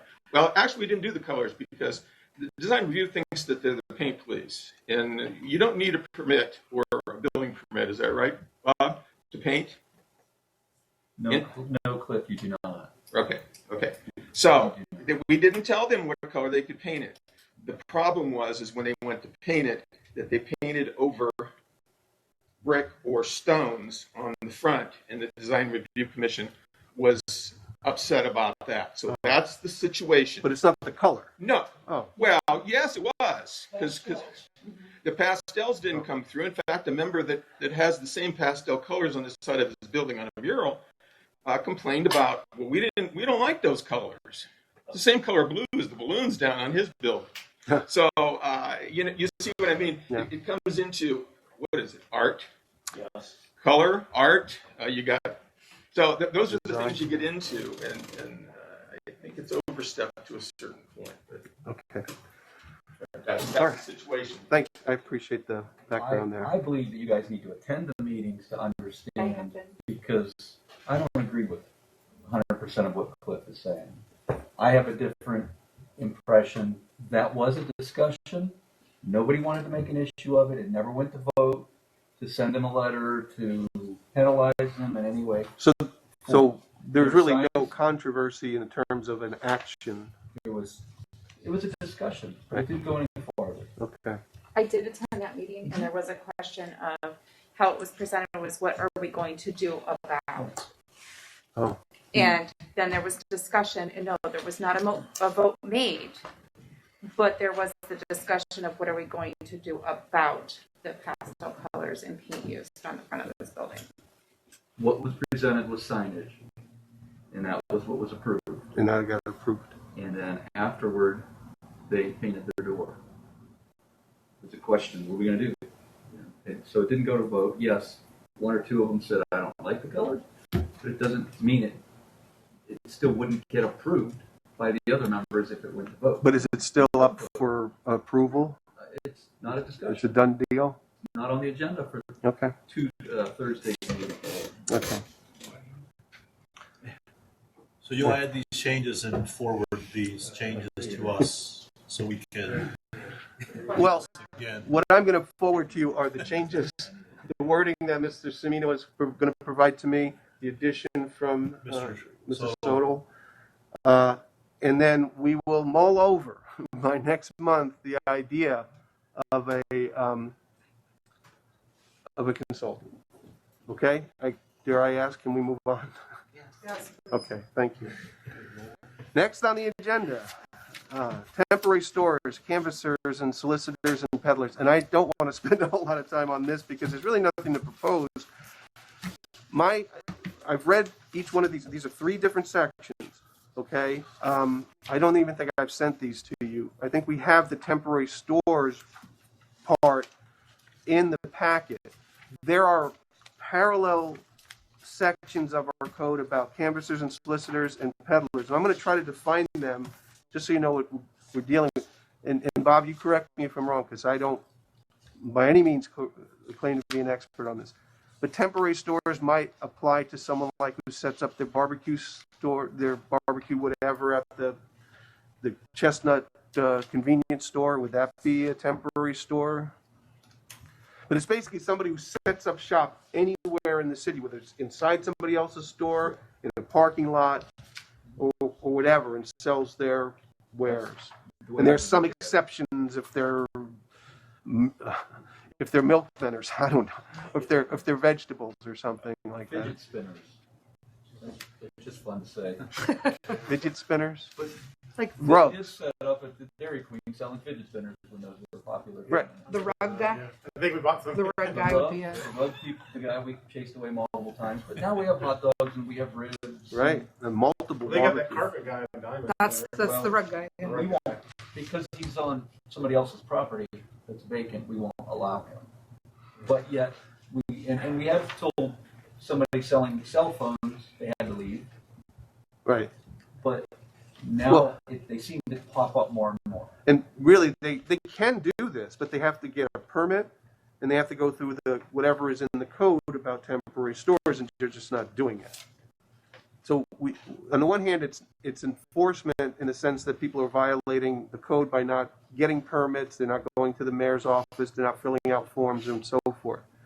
And I think that's true for these. So canvassers and solicitors are people who go either door to door or travel around the city with the promise of selling you something. In other words, you know, the football team, when they, well, maybe not, that's not a good example. The Boy Scouts who set up shop or knock on your door and say, fill this out and we'll fill an order for popcorn. And then they come back at a later date and either pay for it in advance or later on. Those are solicitors and canvassers. And the wording in the coding is pretty much the same. Those people need to go get permits. And there's no exceptions for Boy Scouts that I can read in here. So I think we do need to do something about this, if nothing else, to make changes for charitable organizations and so forth. I think it is, because we're not asking them to go to the mayor and get a permit. And by the way, they're supposed to wear a badge and show their permit on demand.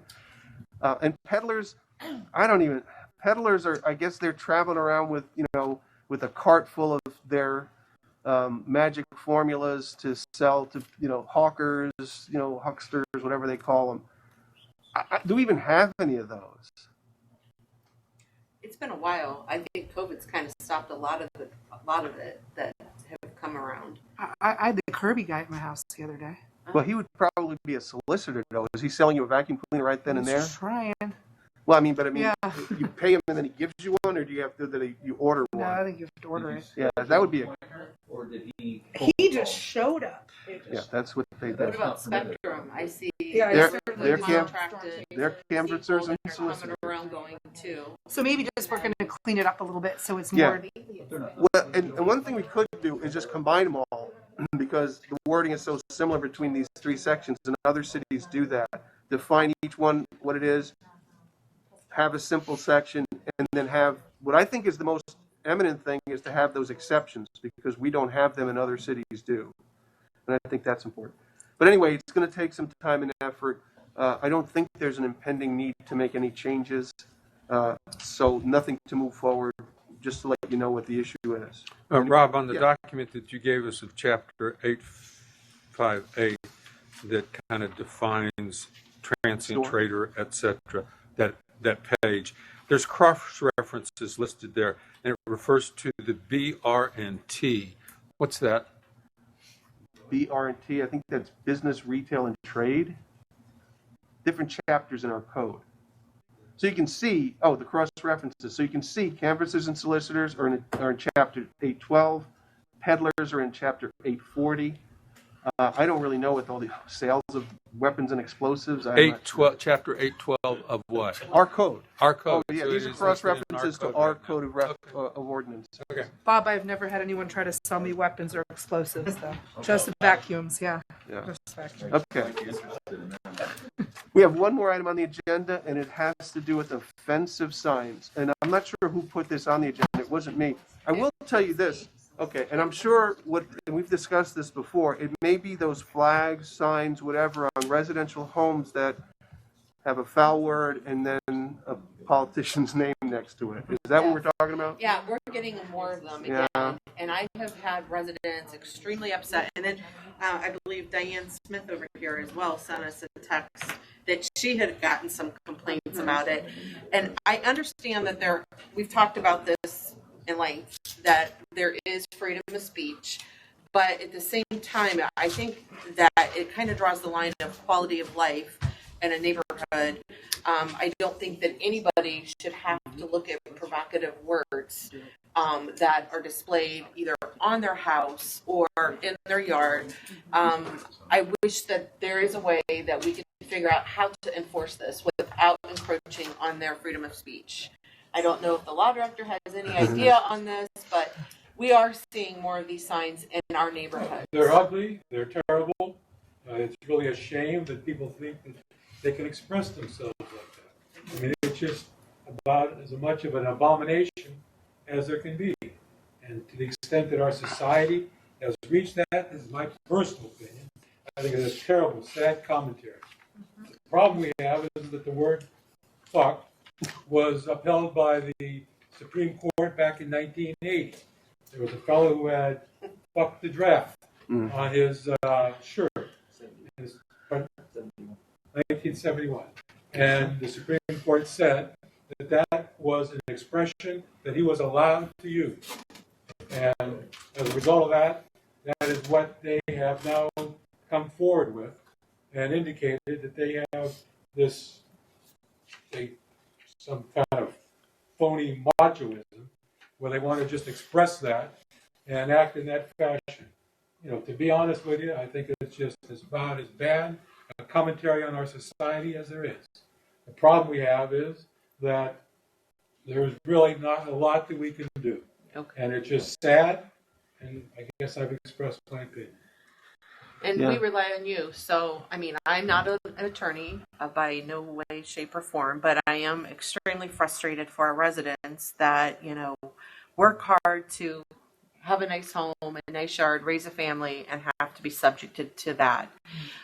It's one part, I guess, of my job that is very frustrating because I can't fix it. Yeah. The only comment I have is, and I understand. I mean, we could try to enforce regulations prohibiting it and just end up in court and losing, and I think that would be a bad outcome. Right. But you know, I was driving. I had to go to visit somebody, a colleague on the Geauga campus, and I was driving north on 88. If you ever have a chance, you might see these signs. They're not large, but there's two signs on somebody's property. Have you seen them? Oh, yeah. And the sign says, if you're still a Democrat, you're a terrorist. Now, there's no foul language in it. But now, I wonder at what point does the language on a sign sort of incite violence? I mean, if we're labeling people... I don't know how what they're saying on those signs can incite any more violence than that.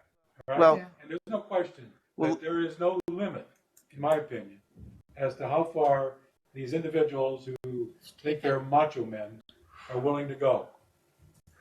Right. I guess my point isn't so much the language and the derogatory comments and the foul language, but the sentiment behind it. Now that's what worries me.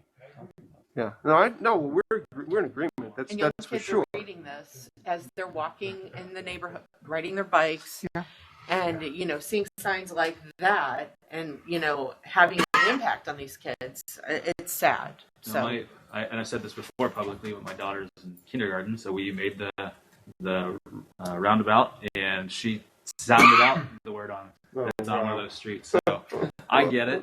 One thing that I would ask is, and I was looking up that Supreme Court case, but in some other areas they outlaw or have categories of hate speech, And if we could explore that, maybe that's something else we could add. So, symbols, swastika, nooses, those things, we've had that in the past too. And taking a look at that as an alternative, I'm not too sure, but I think we've said it as a council. I think it's just asking what kind of community do we want to live in, and a lot of these other cities like ours that have had the issue, they've gone directly to the homeowner, which I know we have or haven't, I don't know, but just ask them that, Well, I know, at least I was told that the police have visited at least one property, but are hamstrung from doing anything about it.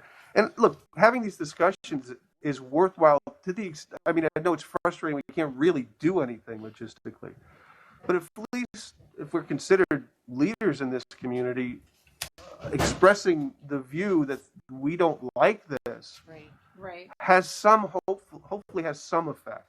So I'm happy to have it on the agenda, knowing that we're not going to logistically be able to change this by some legal action, but encourage our community members to please show some decorum.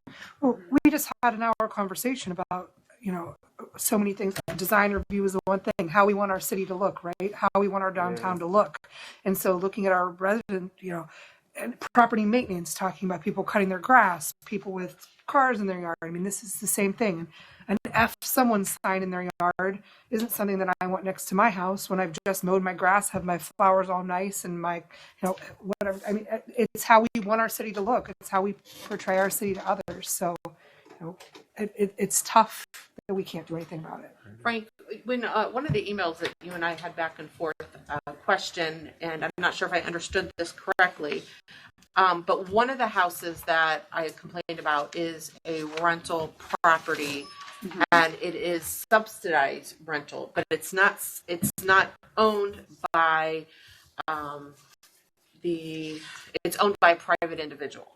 So is there any more teeth that can be done with such a situation that this home is a rental home, it's subsidized, or no, they still have the same, is there certain guidelines that need to be enforced because of that? There's not much you can do. Oh, I'll tell you, I mean, I think an expression of that it's certainly something that the city disapproves of, that, it doesn't appreciate, is kind of a black mark on our community, but I'm not quite sure how far you go beyond that. Okay. All right? I'm just making sure all of our options and things that could be done, that you never know, by having these types, like Rob said, of these discussions, maybe something will come up. Maybe there'll be a law of some sort that will show up, surprisingly or not. But like I said, it is. Well, they make a lot of money off of those signs. Yeah. Sadly. And they just want to promote them to the fullest extent that they can. And they're obviously across the country. And the other sad thing is, I'm just going to say everything that's just been mentioned pertaining to the signs is, I believe, really depreciative to any, whether it's a neighborhood, whether it's out in a rural area or anything like that. And I believe these people really don't understand the message that they're sending. Oh, I think they do. well, the reason unfortunately, I think they do. The reason I'm saying that, some signs can possibly, I hope it never happens, can incite possibly violence to some point. And that would be horrendous, to say the least. Okay. Cliff, did you have a comment, or are you just stretching their legs? Mayor will be sure to support me on this. Twice a year I come to him and bitch about signs. Is that true, Mr. Yes. Mayor? And we have the same agreement about it. I think it's more often than that. Yeah, okay. And recently, not only do we have ordinances here that don't say F this and F that, we don't enforce the signs that we have, including there's 32 square foot political signs out there when the ordinance says 12. Okay, we don't enforce them. So we had this conversation that we probably should just drop everything to do with political signs anyway. And in your situation, I want to steer you back. You had a good conversation here a few months ago, probably, about those flags and that. And I think you might have forgotten, or we've forgotten here, put something in kind of to signs. If you cut that down to where you can't put up those big flags, and you put it this, at least maybe his daughter won't be able to see it so much. So that wouldn't be messing with free speech. Now you've just said how big it is, and we had talked about that. Pointed so that might out be a way to before. go with it. I just wonder if it ever went to court, that would just be viewed as some sort of subterfuge that we're just making it that way just to hide the fact that we don't like the politics behind it. I don't know. I'll take a look at that, but I guess I'm concerned as far as political signs are concerned. You know, they've kind of opened the door on those too. Yeah. Again, I believe that if we're going to allow 32 square foot signs, and our ordinance says you can only put 12 square feet, and we're not doing it, and we don't know who's supposed to enforce it, whether it's the police or the city in general. Let's pull it out of there, because it's not fair to you, anybody on here, because you guys wouldn't dare put up your signs 2 weeks before they were legal. Okay, would you? No. So it's not an equal playing field for you guys. Cliff, those ordinances have not been sustained by the courts either. I understand that. That's why you heard me. You said to get rid of them. Pull it out. Let's get rid of them. Because it's not fair to these people, because they want to go by the ordinance, because they'll catch. I also want to apologize for using it, saying it forcefully, but it's just a terrible situation. Yes, it is. We're all on the same page here on this. But again, it's not fair to you people that live in the city, run for this here. Same way with Frank's wife. She wouldn't have dared put up her sign 2 weeks before in front of the balloon affair traffic, and live to hear without hearing about it. So, hey, I'm big about level playing field, and let's make it legal for everybody. Then, or drop that ordinance about political signs. I think that adjusting the sign size would be a fix for a small period of time, right? Well, until first of someone's all, creative enough to realize a I different don't know way about to the do political it. stuff. But I'm just saying signs, period. Well, right now, our code of ordinance regarding signs in residential areas is that any sign in a residential area has to go through, I believe, the planning commission or some review. But do you consider a flag Any a sign? sign? It doesn't distinguish what kind of sign. There are no business signs in a residential district. No, not talking about. I know that's why the code says any sign. Now again, So what other sign would you put it up in a residential district? Political. Yeah, political flags are. I Yeah. think flags are defined as signs too. American flags, there's Right. some exemptions. An American flag is an exemption in a residential neighborhood, in any neighborhood. In our code? Okay, well, I wasn't aware of that. I'm just saying that there's just only one snippet of code in the signs ordinance that says 1458-19 exempt signs, the American flag, Ravenna city flag. Is there such a Ravenna city flag? Yeah. Governmental signs provide traffic control. Signs that are part of original construction of a vending machine, fuel pump, or similar device. Well, okay. I guess my point is this, though. We don't really have ordinances that describe the sign. It's the political signs, perhaps, but just in a general ordinance that says what the size of a sign can be in a residential area. Yes, Larry. Well, since that has the name of a politician on it, could it be considered a political sign? Well, yeah, of course. Which has to come down, what, a week after the election? Well, no, but again, we can't enforce that. That's depriving somebody of their freedom of speech. They can put up a political sign anytime they want. Can they hang a elect Biden sign on their house? Yeah. After the election? Yeah, apparently. What's the difference of an election sign in somebody's yard versus hanging it on the house? Nothing. But it has to be. Well, Nope. okay. I did check too a little bit, and that you would have a hard time proving that in the court of law, that you have to take it down, especially if you own that property. So, Okay. all right. Anything else on signs? Mr. Mayor, do we have a management update tonight? No, I wouldn't do that to you. Thank you. Well, it is 7:15, and I will adjourn the planning committee meeting. Okay, 7:15, I believe I am next. I'm gonna, we're a little behind for public health and safety. I'll make it quick and sweet here. First item on the agenda is 2021 Ohio EMS Grant Award. This is just accepting the money, the amount as seen listed, $3,628.63. So that is a take the money and run situation. I hope everybody's okay with that. Rob and Matt, can I forward that on? Move it on. Okay.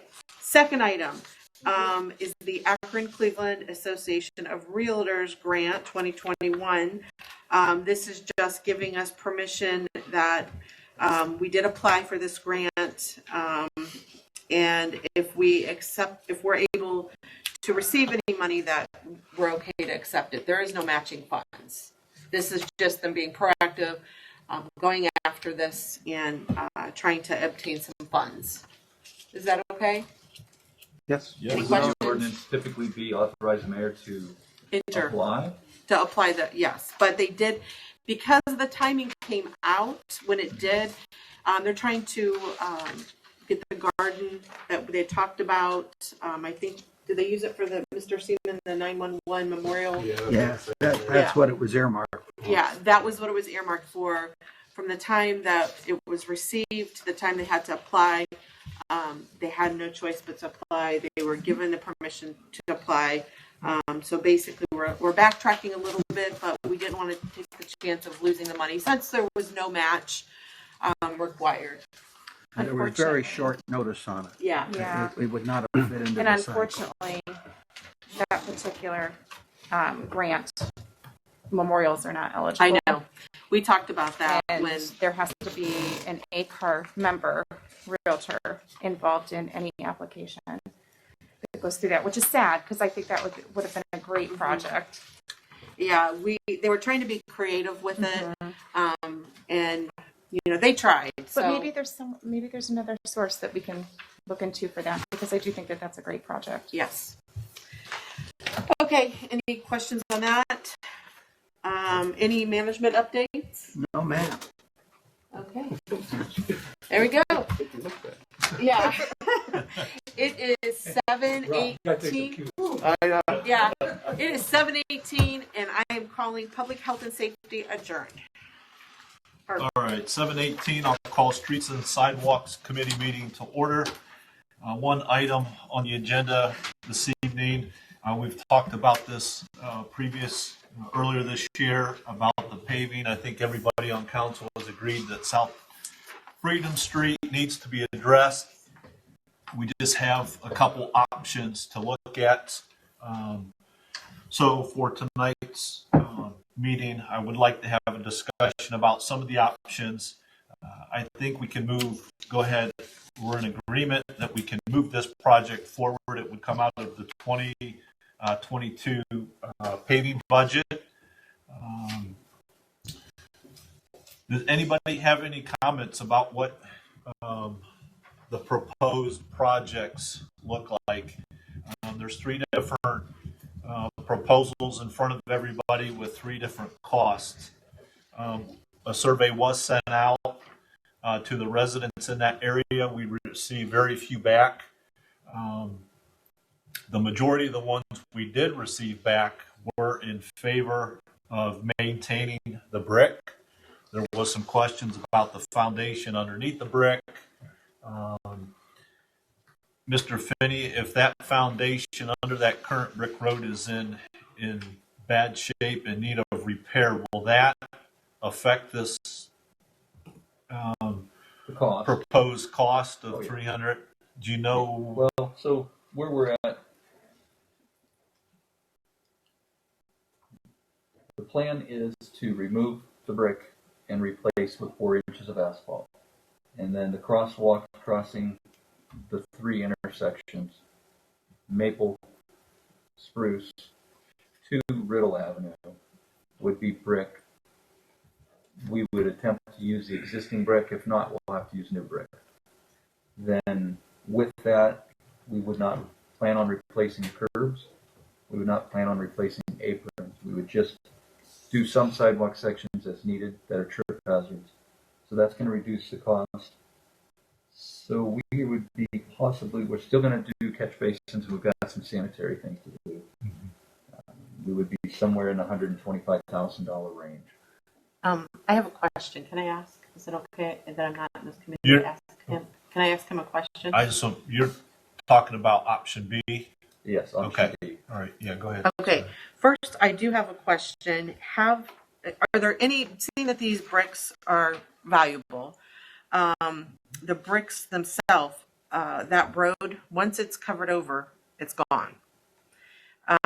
I did talk to 3 different residents on Freedom Street, and all 3 of them said they do not recall receiving any type of survey.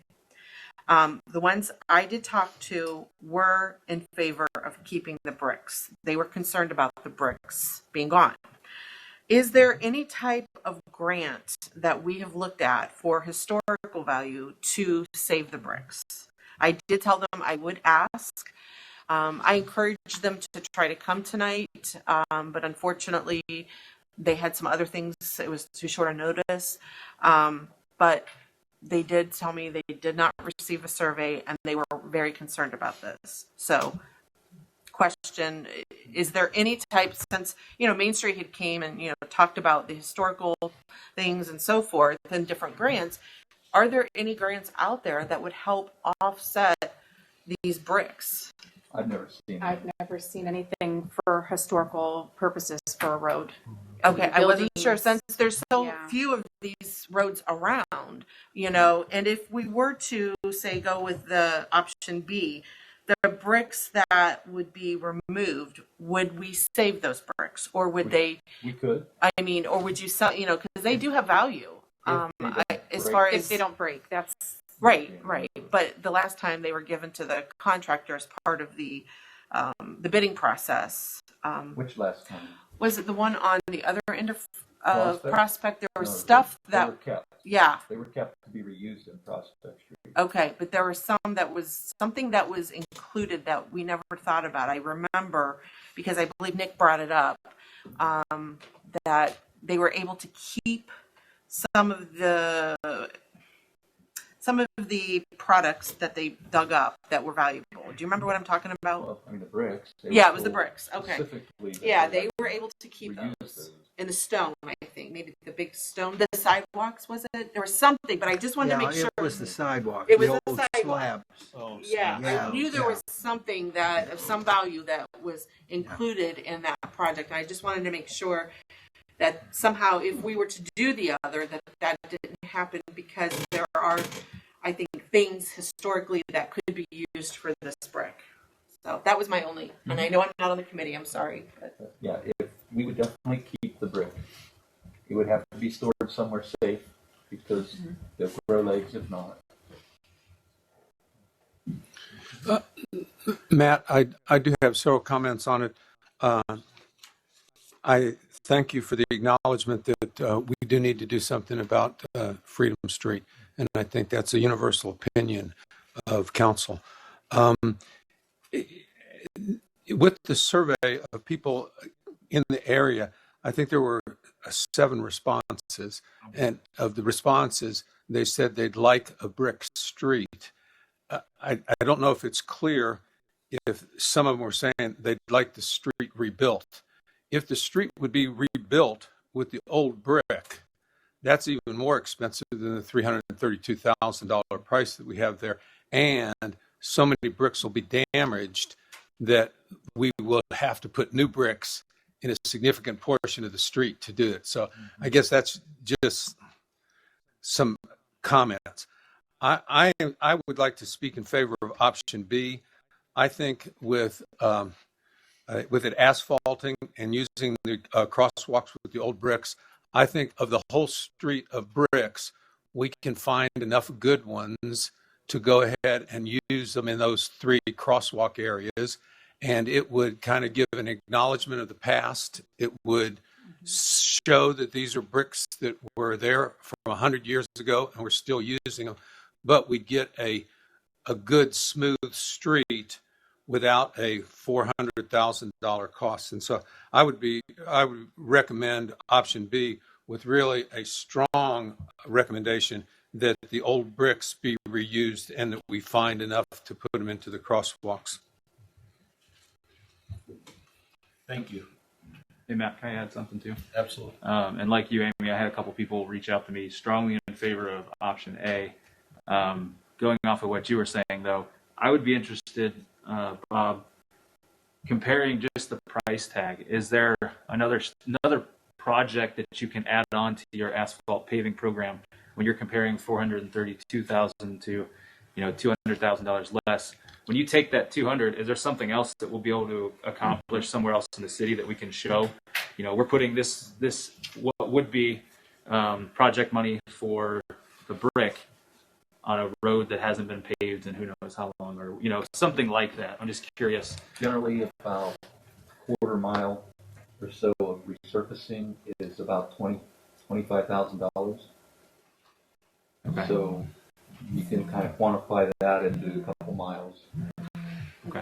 What about, sorry, with what Andrew just said, what about if some of the bricks are so, that like he said that the money left over, if we incorporate that in what the Main Street plan on some of their designs, as far as maybe some of the difference of money that we would save to use for maybe one of the pocket parks or one of the landscapes of, the one of the parking lots or something like that we normally wouldn't do, to help beautify our downtown. It's still $200,000 more potentially to put brick on South Freedom Street. Whatever you do with the bricks in the future, you get some bricks as long as they're stored safely and they won't be stolen.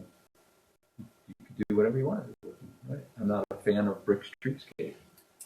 It's difficult to find a contractor that'll level and raise those bricks, and it is extremely expensive. But certain parks and things, they look good for a period of time. Pretty much all the bricks in the streetscape need raised. There's trip hazards everywhere. But find a contractor that will do it the right way is difficult.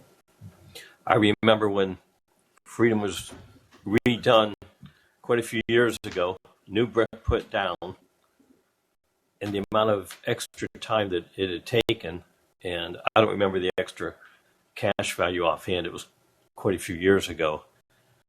And I remember even having a few very short conversations when I'd seen the contractor. And the contractor commented how shocked he was that that was being done, mainly because of two factors: the extreme extra time and the extra cost, which was extreme, and the unknown that Mr. Finney had just mentioned. Once that brick is taken up, the unknown factor is what the base is like. No one has any idea until that's actually seen. That being said, Paul, do you have a preference being on this committee? Yes, I do. Just from my past experience of reading this, what's in front of me, my past experience of seeing that being involved, my preference is letter B.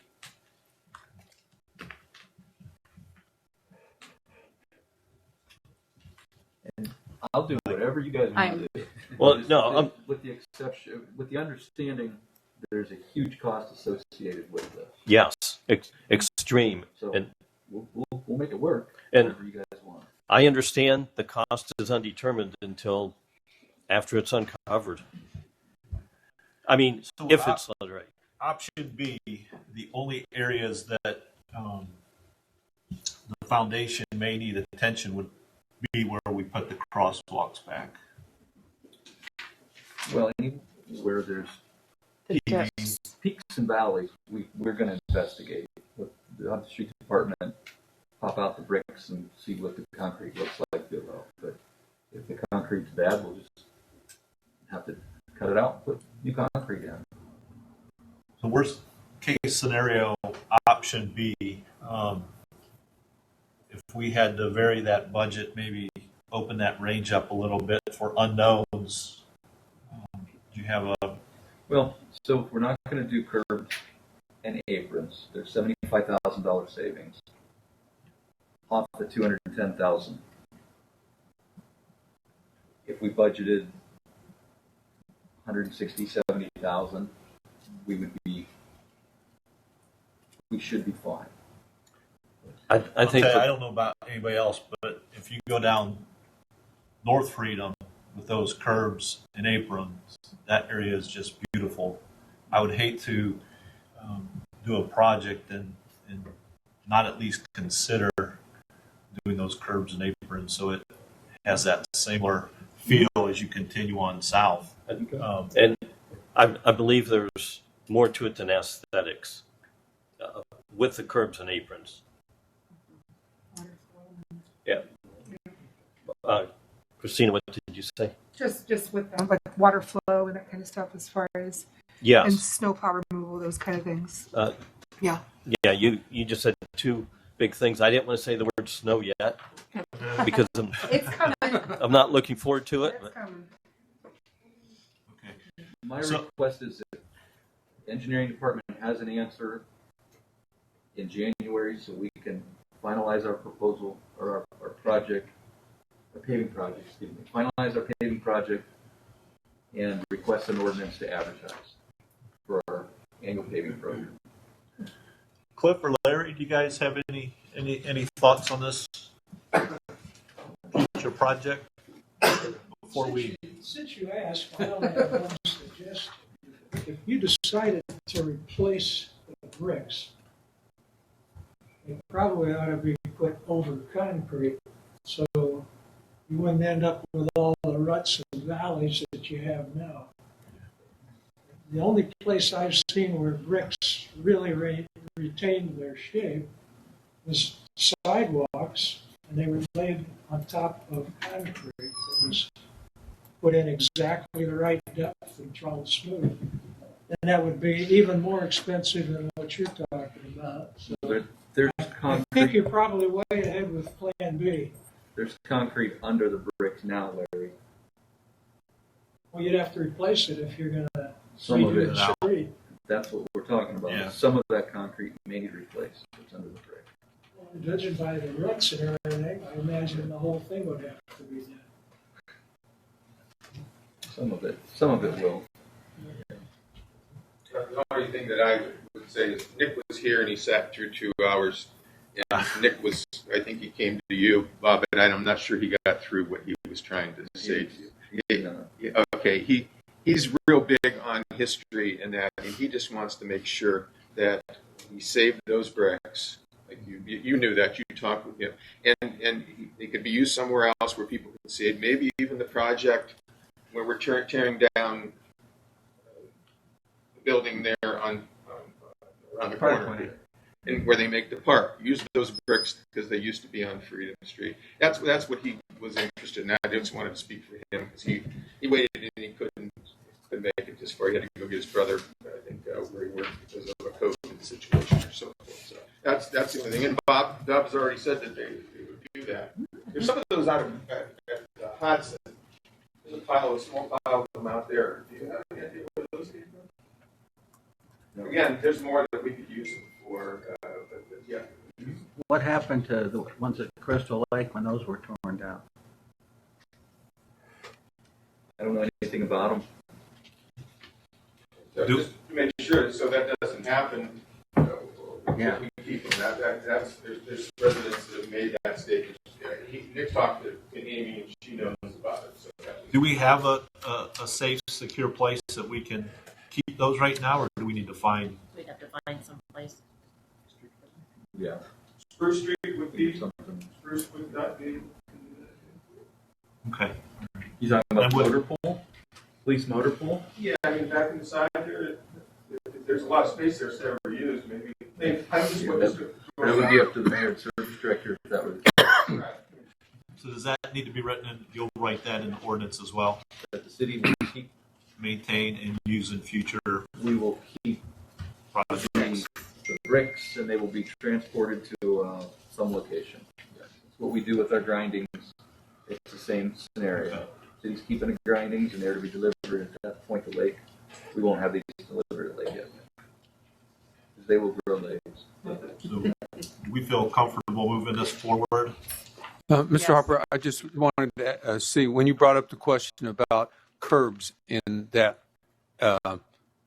2-block area, is it your recommendation that we do include curbs in the project? Do it, I think it should be done. Okay, with curbs. With curbs. Okay. And the aprons. Is that what the If plan we're gonna is? do curbs, we're gonna most likely have to do aprons. And you can't do 1 or 2 aprons without doing the other apron. Yes. Right. So, but when we change the curbs, that's gonna affect the apron. Yes. People don't like half of an apron replaced. They No. want it all replaced. I just wanted to get a clarification on if that's what we were moving forward. Thank you. Yeah, the difficult part with that though is it's easy for me to tell the residents, we have a grant. That's why we're doing curbs and aprons. We were just notified of the Pratt Street waterline project that we were going to be awarded that project. And again, we were going to rebuild that just like we did Vine Street, but that's maybe 70, 80% grant. I'm not sure how it's going to play out. This is 100% Ravenna paving levy funds. I As think long as you guys are okay with it, I'm fine. So I have a question. I'm the one that gets questioned. I mean, there was a lot of concern with curbs on Diamond, and we had discussed that with the paving. Correct. They were not able to be done.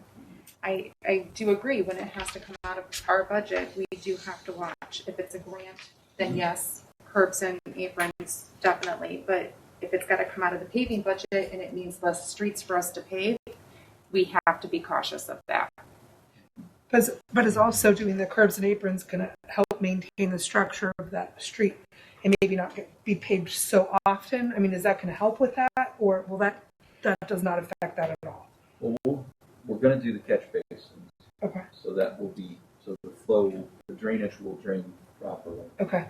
And we're going to explore the pipes are adequate. If the pipes are in good shape before we pave. If not, Sure. then we're going to dig down and replace the back. Okay. Yeah, because it was always my understanding without curbs, the water has a tendency to seep under and heave and under the brick crack and that's what happens on Diamond. But it won't generally go through the asphalt unless there's a crack in the asphalt. I know 4 inches is not the typical depth of asphalt when we do overlay. 1.5 inches is our typical overlay. So that's pretty thick asphalt. It'll be going down.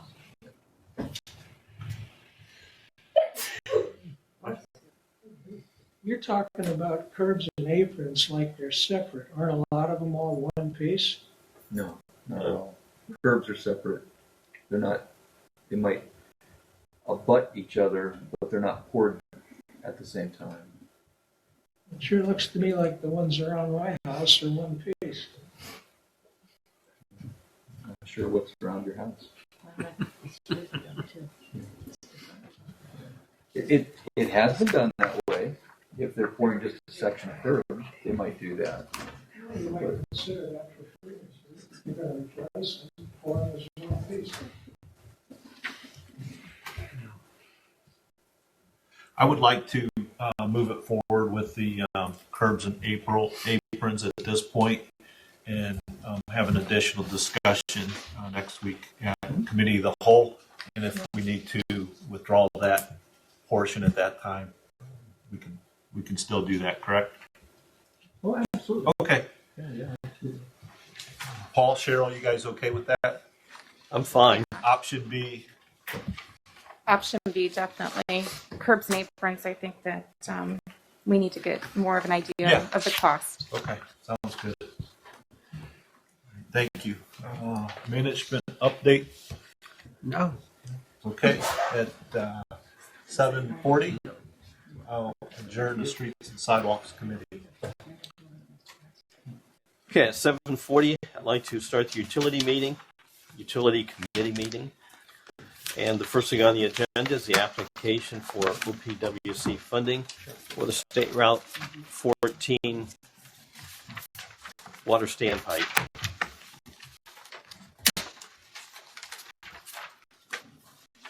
Which Second to shift fuel. Which would that possibly? So this was an application through OPWC for a loan, a $250,000 loan, specifically for a new water tower. And the State Route 14 reference was, in lieu of calling it the GE tank, as most of us knew it to be. Right. So this is authorize the mayor to submit for the final application. Authorize the mayor in the event the application is approved to agree to participating in funding the rest of the project and declaring an emergency.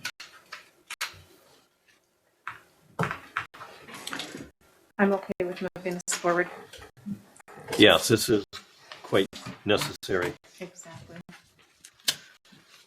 Okay, the next thing on the agenda is the similar funding for Page and Scranton water line. The part on Scranton will be between Mechanic and Main Street. And on Page Street, don't have the details if it's a full length of the street. Yes. Okay, well, the full length of Page Street. That's going to make a huge difference. And other than the water line replacement, it will be replacing all fire hydrants connected to that service. And also the service is going from the main to the hydrants themselves. So all those new hydrants will be completely functional, hopefully for decades to come. I'm saying that in extreme optimism. Are there any comments or questions pertaining to that project? I think we need to move it forward. Christina, do you have any? Nope, go for it. Okay, great. And the next thing, increasing the water line survey amount by $7,000 pertaining to Pratt Street. Mr. Finney, do you have any other comments pertaining to this project? This is simply so we can begin the Pratt Street water line and improvement design. The surveyor would like to work before the weather turns cold and snowy.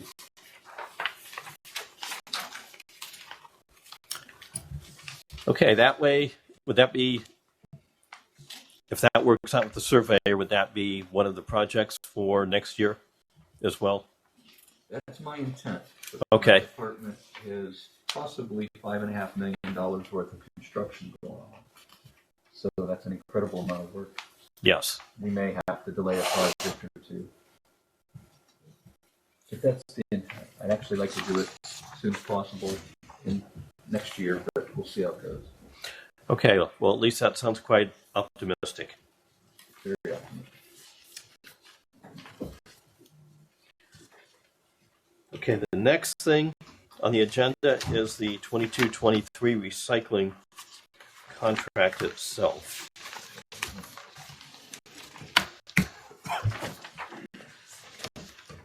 And this is the first time I've actually had a chance to really look this over at all. Mr. Dubinsky, do you have any other details pertaining to this? It would just be authorizing the mayor to enter into an agreement effective January 1st, 2022 to July 1st, 2023. The initial agreement would be for 18 months, but after the initial 18 months, it'll be 12 months thereafter. And the price is Okay, and why was that? I was expecting it to be a 12-month. When I asked Dawn at Portage County, she just the end of the year is really hectic for them for multiple reasons, and so with her just getting everybody on board with the same contracts and everything, she was just trying to streamline it as best she could to get it going. And is this the same contract that the other entities in the county Yes, will be everything's entering going to into? be straight across the board. It's a 550. And the same time frames for Yes. the initial contract. Okay. Was there any big changes outside of looks like the 60-day instead of 90-day? Was there anything outside of that changed from previous, that stuck out to the administration? No. Mr. Semino also has reviewed the contract a couple of times.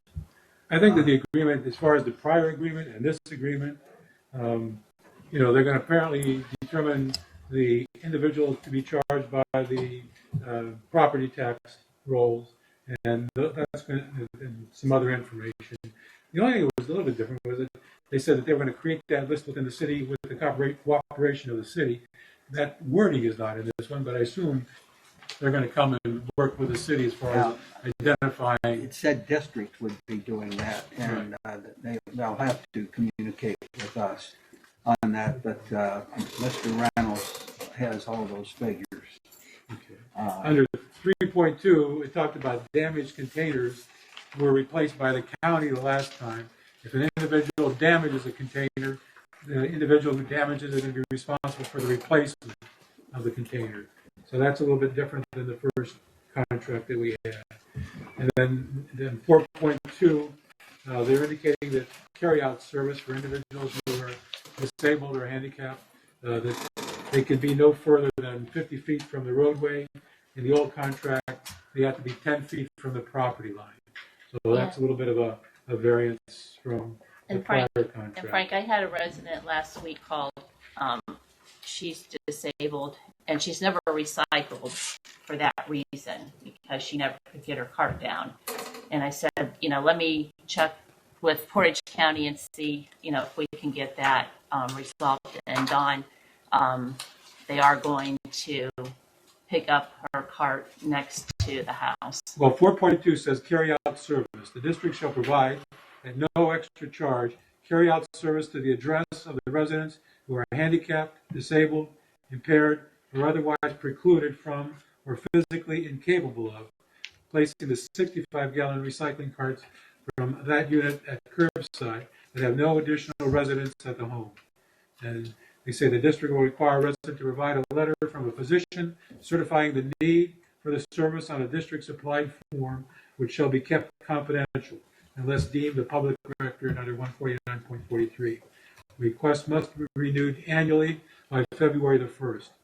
And they're going to not advertise the carry-out service, but it's going to be something that's going to be available under the contract. The next paragraph that I mentioned was the location of recycling carts from residential units receiving carry-out service shall be on the ground floor level and no farther than 50 feet from the roadway. As I said, the prior contract talked about a 10-foot from the property line. This one talks about it being 50 feet from the roadway. So that's a little bit of a difference. The next paragraph, 4.3, location of carts for collection. It says the carts must be placed at curbside by 5:30. The old contract talked about 6 o'clock a.m. So a little bit of a difference. And they have in there a provision that the carts are to be 3 feet apart, or 3 feet from a mailbox or 3 feet from a telephone pole, just to allow them easier access. And they reserve the right not to pick it up if they feel as though these provisions are not being in compliance. Let me see. Then the one that you were mentioning under 7.1, effective date and term of the contract. In the very beginning, under the fourth whereas, it says it's starting January 1st, 2022 for 18 months. So that's the one that you referenced, Katie. On 7.1, it talks more specifically January 1, 2022 through July the 1st, 2023. And this is a little bit more, a little vague. I guess I want to contact them about this. It says the contract will automatically renew for an additional 12-month term. This is 7.1. And then it says either party is free to determine not to renew the agreement for an additional 12 months. So it looks as though it's an 18-month contract, and then there's an automatic ability to renew it for another 12 months. But then you have the ability to terminate it and not agree to that if 60 days prior to the termination, you give them written notice that you don't want the additional 12-month time period. The one that I think we need to clarify a little bit is 9.2, modification of rates. It says the district and the city of Ravenna agree that if the district deems it necessary to increase the district will notify the city of Ravenna 90 days in advance of an annual renewal, and either party may determine not to renew the agreement for an additional 12-month term simply by providing the other party 60 days written notice. So up until, then, it talks about there kind of being a mutual amendment of the 18-month contract, but at this one point, it talks about the district deems it necessary for the additional 12 months, that they're the ones who are in control of that. But then you have the option of not renewing that 12-month extension if that's what you want. So I guess I just want to make sure that the only time that the district has autonomous control is in that additional 12-month time period. I think that's the way it reads, but I guess I want to just clarify that. Can I just ask, because I want to make sure I'm reading it right, because I think I am. They have to give 90 days notice before the renewal of a rate increase, but the rate increase doesn't begin until the next cycle, because it doesn't explicitly clarify. Yeah, because it doesn't explicitly say that. In 7.1 and obviously in 9.1, they're talking about $550 per unit per month, and shall be modified pursuant to the terms set forth in question or paragraph subsection 9.2. I want to believe that they're talking about the 18th month is set at 5.5, right? But it does reference the district making in that paragraph they reference 9.2, and 9.2 says it's the district that makes the determination, all right? But I want to believe that it's the 12-month extension after the 18-month that we're talking about. Right. So, but I want to make sure that that's correct. Yeah, that's Right. my concern too. It reads that way. It reads like, okay, we're coming to the end of the contract. We have 90 days. We're telling you we're increasing the rate. Now you can withdraw with that 60 days notice. Right. But it doesn't explicitly say that. I think it could be a little bit clearer. Right. All right, but I will clarify that, and then I'll let you know. So those are my thoughts about the contract, as far as any distinctions between the contract that we have now for the next 3 months. There are any comments pertaining to that? No comments? I'll ask if there is a management update at this time. Are you moving it on? Yes. Okay. No. Okay. This time, the Utility Committee will adjourn at 7:54.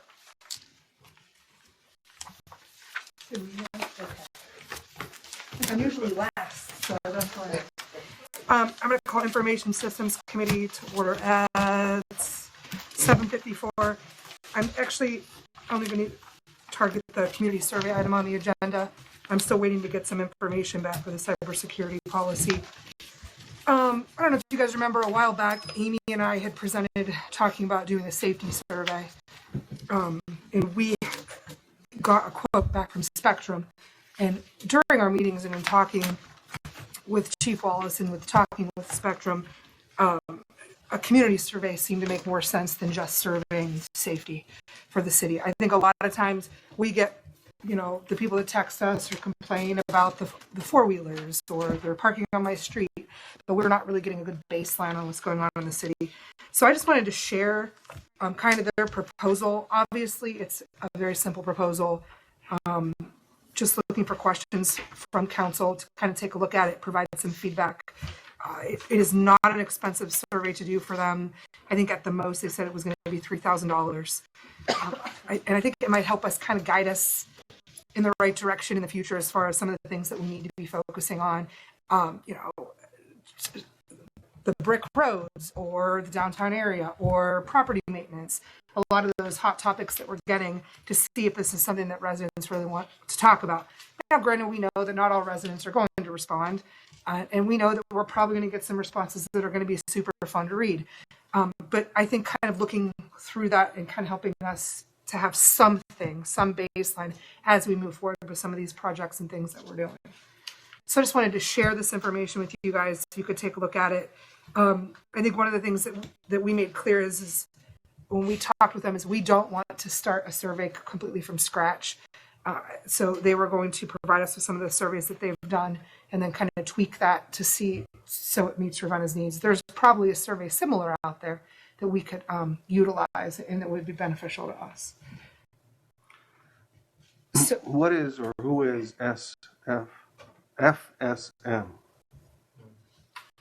It is the Full spectrum marketing. Oh, so that's Spectrum. Yep. Okay, I just got confused by the acronym. They've done these in the past and have been successful with other communities. So we just really wanted to get feedback from residents.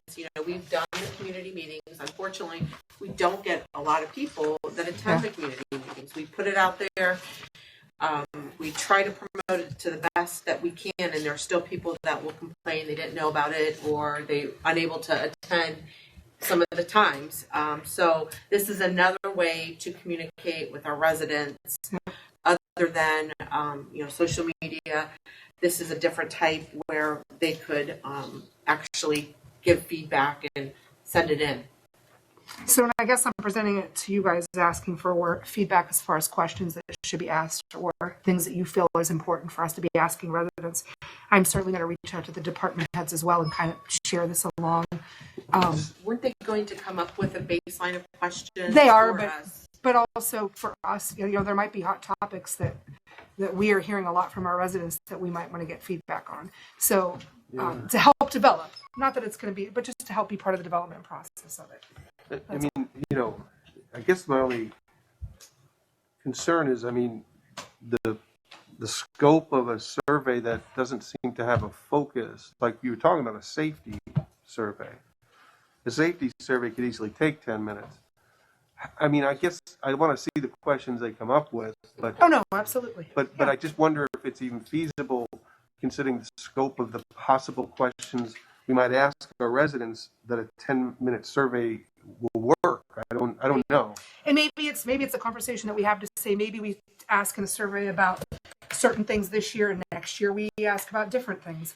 We don't have to, but to just do safety, probably we could include some other things if we're going to be doing it. We wanted it basic and simple. So, last thing we wanted when we talked to them, and correct me if I'm wrong, a survey that's going to take a lot of time because people do not like long surveys. I agree. And we were going to try to target certain areas that they were going to, present to us. One of them definitely was safety and their concerns, but that wasn't going to be the only focus. So we kind of wanted to get a little bit feedback from other areas in the city. So. And I definitely am open and I encourage this kind of thing, and their pricing is very reasonable. Right. But the reason so many surveys are that long is because it's almost impossible to get good feedback on just shorter questions. So if they can magically do that, I'm all for it. But I do think it may be a challenge to have a 10-minute survey that's going to cover as much ground as we may want. So just have an open mind about that. But I'm all for it. I don't know, is this something we're moving now or? I don't think. Yeah. We're looking to move forward with it.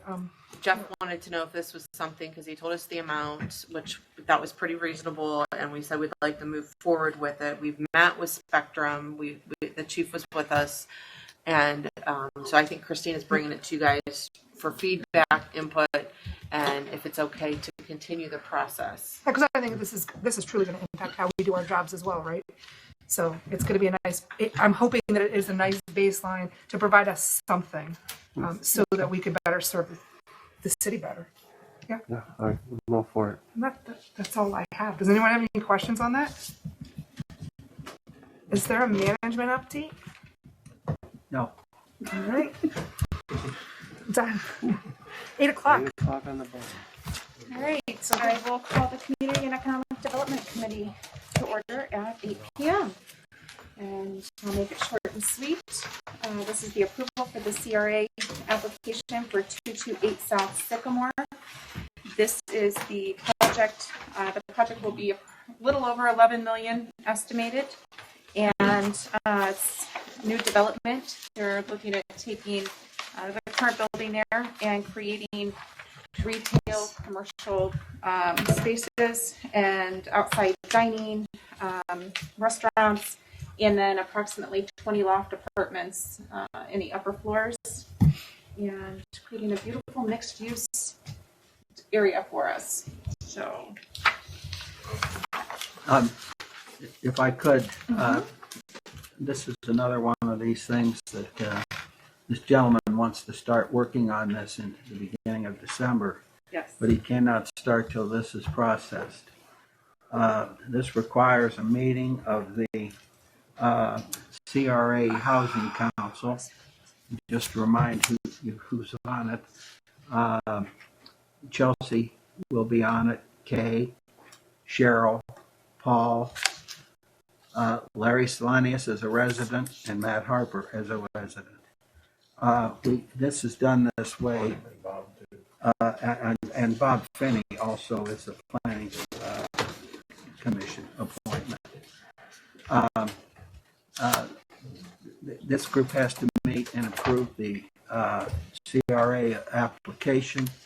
I think Chelsea sent out copies to everybody. Larry, I'll have to get you one so you have it. But this group would like to meet at 6:30 next Monday before the meeting to have this meeting. And then hopefully it gets moved on then from Committee of the Whole to be voted on in the beginning of November.